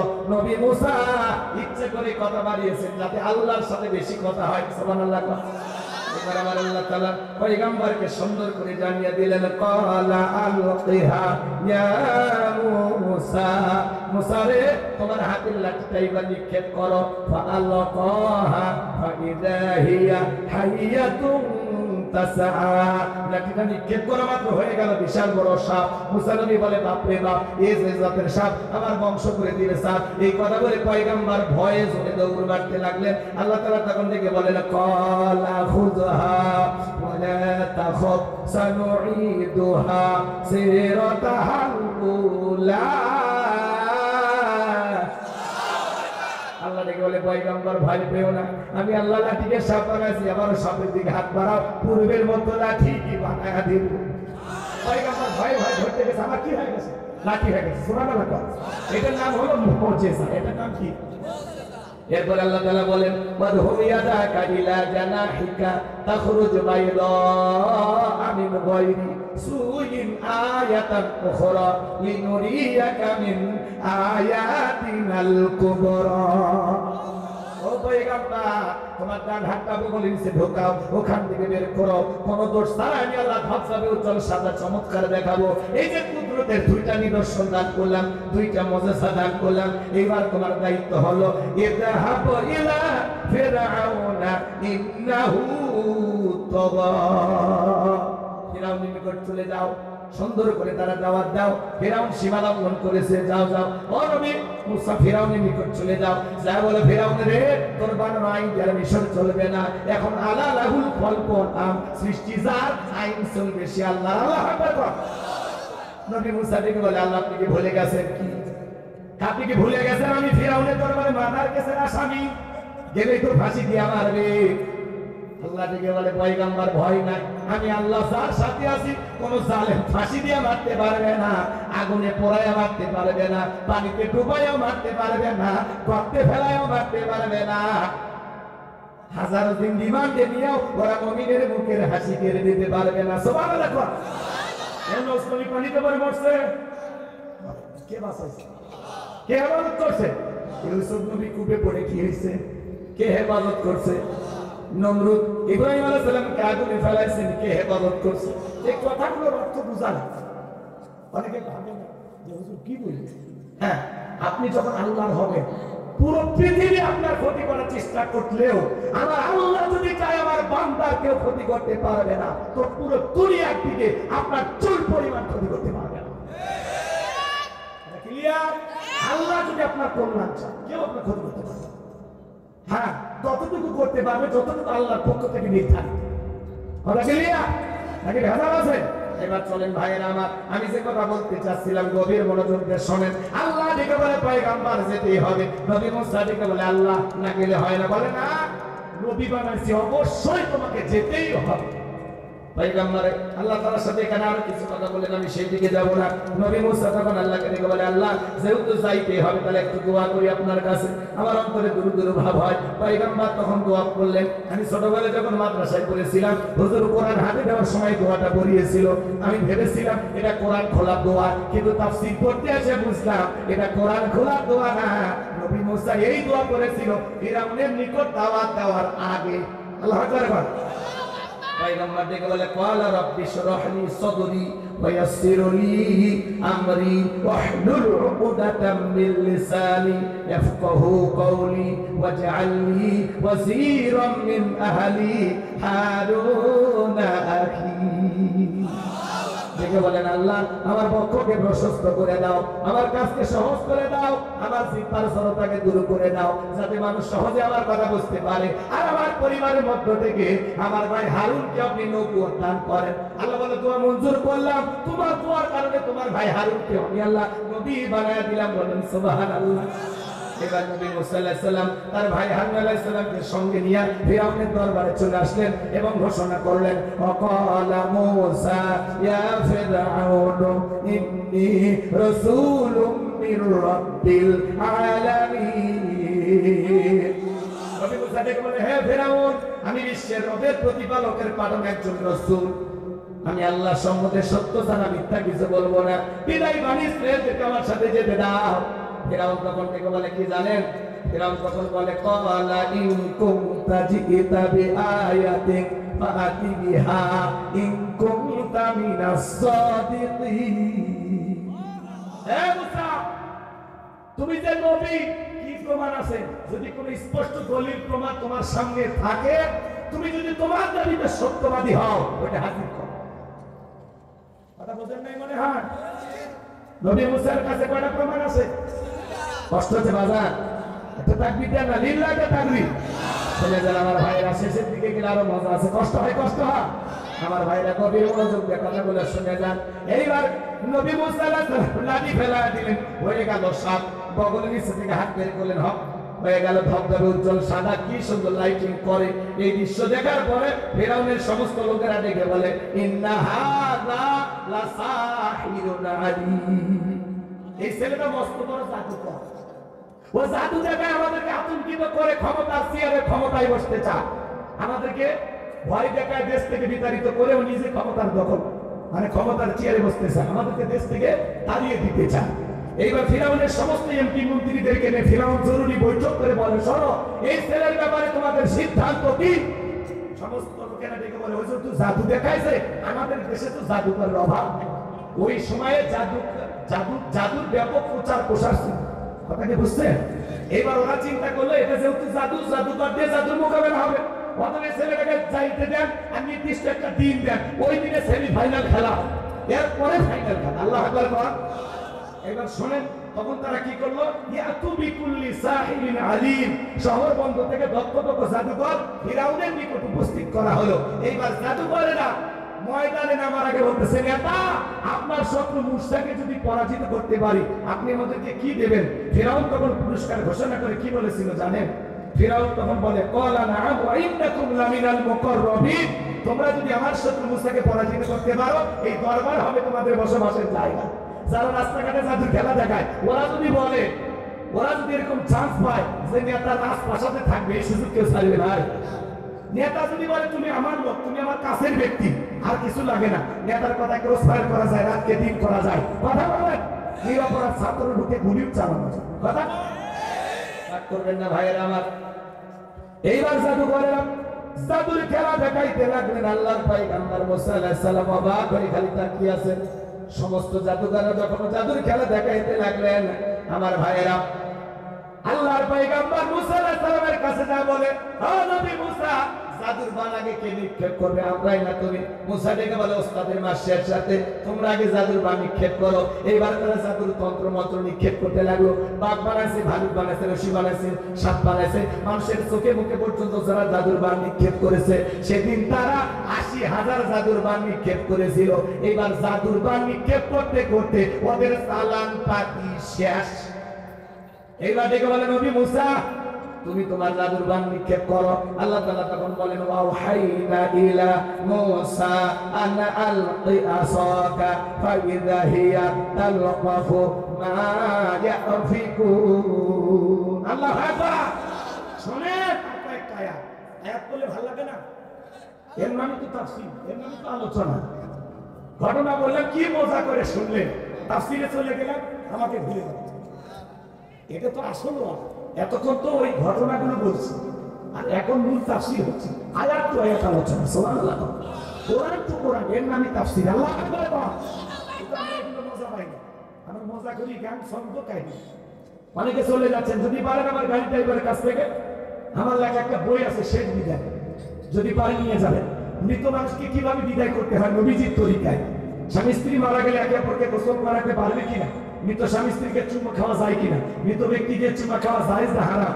আত্মহত্যা করে মারা গেলে তার জানাজায় যাওয়া যাবে কিনা? কবরের সওয়াব সম্পর্কে, জান্নাত জাহান্নাম সম্পর্কে, আখিরাত সম্পর্কে, ঈমান আমল সম্পর্কে বিশেষ কিছু দোয়া সহ, দুইটা গজল সহ ৭৬ পৃষ্ঠার বইটা, ওই বইটার ভিতরে আমার মাদ্রাসা, মোবাইল নাম্বার, সব ঠিকানা দেওয়া আছে। যদি পারেন 50 টাকা হাতিয়ে দিয়ে স্মৃতি হিসেবে আপনারা নিয়ে যাবেন।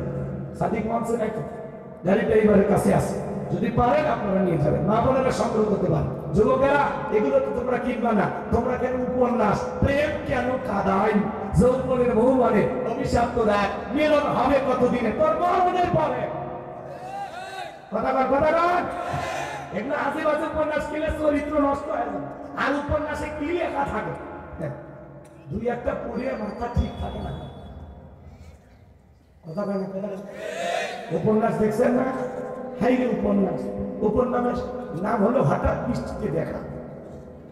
দেখবেন আশেপাশে লেখা, সেদিন ছিল গভীর রাত, হঠাৎ করে বিদ্যুৎ চলে গেল, এমন অবস্থায় ছাতা মাথা একটা মেয়ে হাজির হলো, ধমকা হাওয়ায় ছাতা উড়ে গেল, মেয়ের বুকের অন্যটাও চলে গেল। আমি তখন অবাক চোখে তাকিয়ে থাকলাম। ওরে এরকম ভাঙ্গানি আছে না? এগুলো করলে চরিত্র ধ্বংস হয়ে যাবে। যুবক, প্রত্যেকটা মুসলমানের ঘরে নবীজি একটা সিরাত গ্রন্থ থাকার দরকার আছে না? নবীজির জীবনের শুরু থেকে শেষ পর্যন্ত প্রত্যেকটা মুসলমানকে পড়তে হবে, জানতে হবে, নবীর আদর্শ নিজের জীবনে ধারণ করতে হবে।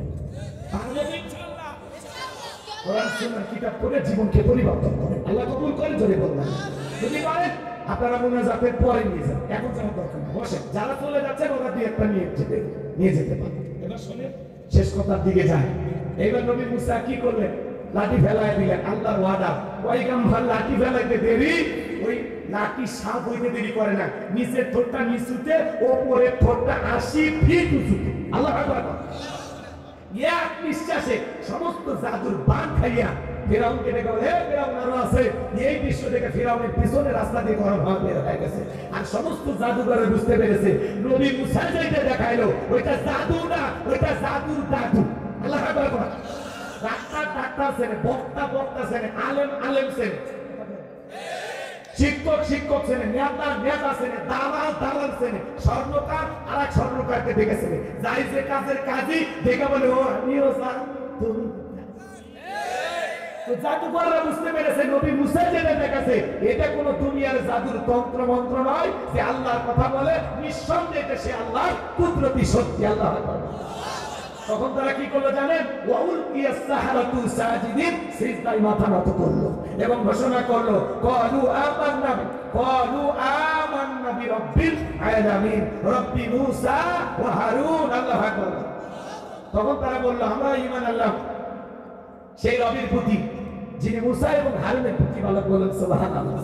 এইবার তারা যখন ঈমান গ্রহণ করেছে, ফিরাউন তখন বলে, আমার অনুমতি ছাড়া ঈমান আনলে হাত পা কেটে দেবো, সুনিতে ছড়াবো, ফাঁসি দিয়ে মারবো। যখন জালেমেরা পারে না তখন তাই হুমকি, দেখে নেওয়া হবে, খেলা হবে,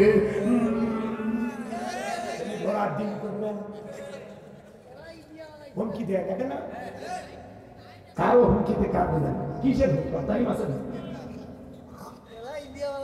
বাঁচলে সিংহের মতো বাঁচবো 1 বছর, বিড়ালের মতো 500 বছর বাঁচার দরকার নেই। কোন বেঈমানের কাছে মাথা নত হবে না গো।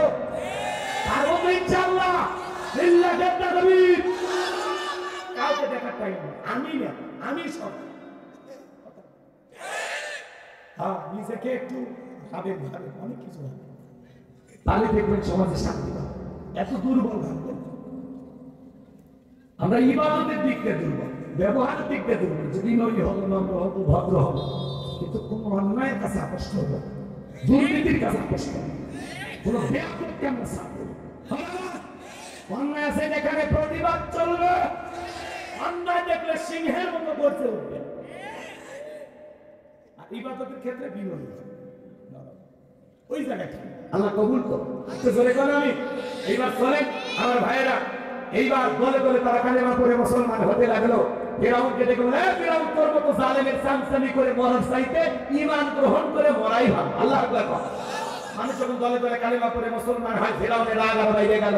এইবার ফিরাউন কি জানেন? 3 দিক দিয়া সেনাবাহিনী নিয়ে, তার অনুসারীদেরকে নিয়ে নবী মূসা আলাইহিস সালাম এবং তার উম্মতদেরকে আক্রমণ করতে লাগলেন। পয়গম্বর তার উম্মতদেরকে নিয়ে দৌড়াইতে দরিয়ার নিকটতম স্থানে পৌঁছে গেছে। এইবার আল্লাহর পয়গম্বর উম্মতকে ডেকে বলে, ও নবী মূসা, হয় ফিরাউনের সেনাবাহিনীর হাতে মরতে হবে, আর না হয় দরিয়ার পানিতে চলে যাবে। আল্লাহ রাব্বুল আলামিন তার পয়গম্বর মুসা নবী দেখে বলে, শোনো, এখানে শুধু আমরাই নাই, আমাদের সাথে আরেকজন আছেন, তিনি আমাদের রব। তিনি দেখিয়ে দেবেন পথ, তিনি আমাদের রব, তিনি আমাদের সব। পয়গম্বরকে আল্লাহ তাআলা ডেকে বলেন, ও নবী মুসা, এতদিন দেখেছো লাঠি ফেলালে সাপ হয়, ওই একই লাঠি দিয়ে সমুদ্রের পানিতে আঘাত করো, আমি আল্লাহ তোমাদের জন্য ভিআইপি রাস্তা তৈরি করে দেব। একটু জোরে বলেন সুবহানাল্লাহ। আল্লাহ তাআলা সেটা সূরা ইউনূসের ভিতরে জানায় দিলেন, নবী মুসা আলাইহিস সালাম যখন সমুদ্রের পানিতে আঘাত করলেন, আল্লাহ তাআলা ভিআইপি রাস্তা বানায় দিলেন। আল্লাহ তাআলা পয়গম্বরকে ডেকে বলেন, ও নবী মুসা, তুমি তোমার উম্মতদেরকে নিয়ে এই বিশাল দরিয়া পার হয়ে যাও, তোমাদের কোনো ভয় নাই। আল্লাহর পয়গম্বর নবী মুসা আলাইহিস সালাম তার উম্মতদেরকে নিয়ে নিরাপদে সে আল্লাহ তৈরি করা ভিআইপি রাস্তা দিয়ে ওপারে চলে গেলেন। এবার জালেম ফিরাউন রাস্তা দেখে মাথা গরম হয়ে গেছে, সমুদ্রে এত সুন্দর রাস্তা, ও মনে করছে ওর বাপ দাদা আগে বানায় গেছে। তখন বলতেছে, এই রাস্তা দিয়ে ওরা চলে গেছে, সবাই ওঠে আর চলো বাপ করবা না, সবাইকে নিয়ে যখন জালেম ফিরাউন ওই রাস্তায় উঠেছে, বাজান একই রাস্তা, ইমানদারদের জন্য নিরাপদ, আল্লাহ করে হেফাজত, আর জালেমদের জন্য একই রাস্তায় গজব। এইবার যখন সমুদ্রের মাঝামাঝি ঢুকছে গেছে, আল্লাহ বলে, সমুদ্রের পানি রে, তুমি হুকুম মানো কার? বলে, অবশ্যই আপনার। বলে, ঠিক আছে, তাহলে তুই তোর খেলা দেখা। সমুদ্রের বুকে উথেল পাতাল ঢেউ সৃষ্টি হয়ে গেল, বিশাল বড় বড় ঢেউ। ফিরাউনের ছেলা চামচা যা ছিল, পানি খায়া সুবে মরিয়া সব শেষ, একটাও বেঁচে নাই, সব মরে গেছে। বেঁচে আছে খালি বড়টা। বড়টা মানে কি? ফিরাউন মরার আগে কি নাটক করতেছে জানেন?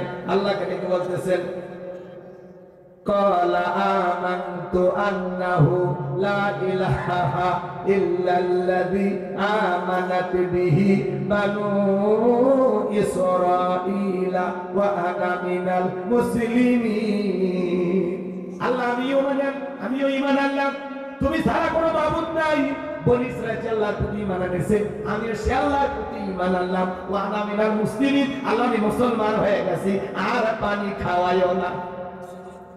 মরার আগে দেখছে খেলার না বাবা, সমুদ্রে উতাল পাতাল ঢেউ, ফিরাউন কি বলে, ওয়ানা মিনাল মুসলিমিন, আল্লাহ আমি মুসলমান হয়ে গেছি, আর চুবাইও না। আল্লাহ কি বলেছিল জানে? ফিরাউন ওই সময় যদি মুসলমান হয়, আপনার আমার মুসলমান হয়ে দাম আছে? আল্লাহ তখন কঠিন জবাব দিয়ে বলেছিলেন, আল-আনা। এত জোরে কেন বললাম? বুঝে যান, রাগ করতেছেন? আল-আনা ওয়াকাদ আসাইতা ক্বাবলু ওয়া কুনতা মিনাল মুফসিদিন। আল্লাহ বলে, এখন এ ফিরাউন, এখনই মানছো। এর আগে কি করেছো? নাফরমানি করেছো, বিশৃঙ্খলা সৃষ্টি করেছো, ক্ষমতার দাপটে 40 বছর শিক্ষা ব্যবস্থা বন্ধ করেছো, ঘরে ঘরে তোমার তৈরি করা মূর্তি ঢুকিয়ে দিয়েছো। তোমার স্ত্রী আমি আল্লাহকে রব বলে স্বীকার করার কারণে দুনিয়ার জমিনে নির্যাতন জুলুম করে বিদায় করেছো। তোমার বাড়ির দাসীকে গরম তেলে চুবাইয়া বিদায় করেছো। আজকে নবী মূসা এবং তার অনুসারীদেরকে মারার জন্য আক্রমণ চালিয়েছো। ফিরাউন রে, তোর পাপের ষোলকলা পূর্ণ হয়ে গেছে, আজকে তুই আর বাঁচবি না। তবে মরার আগে শোন, আমি আল্লাহ তোর লাশটা দেখে দেব। ফিরাউন মূর্তি তৈরি করেছিল। আজও দেখবেন বাংলাদেশে ভাস্কর্যের নামে মূর্তি তৈরি হয়। 4,500 কোটি টাকা যারা ভাস্কর্য বানাইছে, প্রত্যেকটা টাকার হিসাব আল্লাহর কাছে একদিন দিতে হবে। যে দেশের মানুষ খাইতে পারে না, ডাস্টবিনের খাবার কুটে খায়, রেল স্টেশনে ঘুমায়, একটা নারী 500 টাকার বিনিময়ে দেহকে বিক্রি করে পেটের ভাত জোগাড় করে, আর আপনারা সেই দেশে ভাস্কর্যের নামে বিলাসিতা করে 4,500 কোটি টাকার ভাস্কর্য বানিয়েছেন। আল্লাহর কাছে প্রত্যেকটা টাকার জবাব দিতে হবে। ভাস্কর্য বানায় আপনার বাবার সম্মান বাড়াইছেন, 5ই আগস্টে মাথার উপর পেশা করছে। ওই টাকাতে যদি মসজিদ বানাইতে, মাদ্রাসা বানাইতেন, গরিব দিদিকে খাইতে দিতেন, বেকার যুবকদের জন্য মিল ফ্যাক্টরি ইন্ডাস্ট্রি বানাইয়া কর্মস্থানের ব্যবস্থা করে দিতেন, ওই টাকা দিয়ে গরিব দিদিকে খাইতে দিতেন, আবার ছবি বানায় দিতেন। এই মানুষগুলো দোয়া করতো আপনার বাবার কবরে বিকাশ পৌঁছে যেত। ভাস্কর্যের সংস্কৃতি এটা মুসলমান না, এটা মুশরিকদের, ইহুদিদের। মুসলমান ভালো কিছু বানাবে, কথা কয় না, রাগ করে করতেই পারে। এই কথা দেখবেন মরার আগে সোনামি আল্লাহ তো লাশটা রেখে দিল পৃথিবীবাসীর জন্য শিক্ষার জন্য। যাতে পৃথিবীতে তুই ফিরাউনের ইতিহাস থেকে তারা যেন শিক্ষা গ্রহণ করে, এই পৃথিবীতে আর কোনো যেন ফিরাউনের জন্ম না হয়। আর যদি কেউ ফিরাউন হতে চায় তারা যেন শিক্ষা গ্রহণ করে ফিরাউনদের পরিণতি তোর মতোই হয়। কথা বলেন। সেই দিন আল্লাহ তাআলা ফিরাউনকে চুপাইয়া বিদায় করেছিল। আজও মিশরের জাদুঘরে ফিরাউনের লাশটা আছে না নাই? ধরে বলেন আছে না নাই? এটা তো ফিরাউন না, এটা হলো ফিরাউনের সুটকি। এতদিনে সুখে সুখে কি হয়ে গেছে? সুটকি। মুসা প্রেমিকেরা যায় পায়ের জুতা খুলে মারে, 50,000 1 লাখ টাকার জুতা মারে। এই ফিরাউন সেই, এই ফিরাউন মার জুতা, এই সেই ফিরাউন মার জুতা। চিন্তা করেন মুসা প্রেমিকেরা যদি সুটকি ফিরাউনের থেকে জুতা মারে, সে তা ফিরাউন পাইলে ওর সামরাকে ডুবডুবি বাজায়। কথা বলেন। এজন্য মনে রাখবেন হতাশা হওয়ার কোনো সুযোগ নাই। ওয়ালা তাহিনু ওয়ালা তাহজানু ওয়া আনতুমুল আ'লাউনা ইন কুনতুম মুমিনিন। আল্লাহ বলে মুমিনেরা নিরাশ হয় না, হতাশাগ্রস্ত না, ভেঙে পড়ে না, দুর্বল হয় না। তোমরা যদি তোমাদের দাবিতে ঈমান হতে মুমিন হতে পারো, তোমরা যদি তোমাদের দাবিতে অটল থাকতে পারো, ওয়াকানা হাক্কান আলাইনা নাসরুল মুমিনিন, মুমিনদের সাহায্য করা আমি আল্লাহ ওয়াজিব হয়ে যায়। সে আল্লাহ তাআলা লেনা মশার কামড়ে নমরুদকে বিদায় করেছেন, ফিরাউনকে দরিয়ার পানিতে চুবাইয়া বিদায় করেছেন, আবু জেহেল 11 বছর 13 বছরে ভারতে বিদায় করেছেন। আজও পৃথিবীর জমিনে যারা মুসলমানদের উপর নির্যাতন জুলুম চালাবে, ওই জালেমদের পরিণতি নমরুদ ফিরাউনের চাইতে ভয়ঙ্কর হবে। কথা বলেন ঠিক কিনা? এই জন্য মনে রাখবেন জালেমদের কাছে কখনো মাথা নত করা যাবে না। আল্লাহর জমিনে আল্লাহর দ্বীনকে বাস্তবায়ন করার জন্য, কোরআনের সোনালী সমাজ কায়েম করার জন্য বুকের তাজা রক্ত রাজপথে দিতে কারা কারা লাগে হাত তুলে দেখা।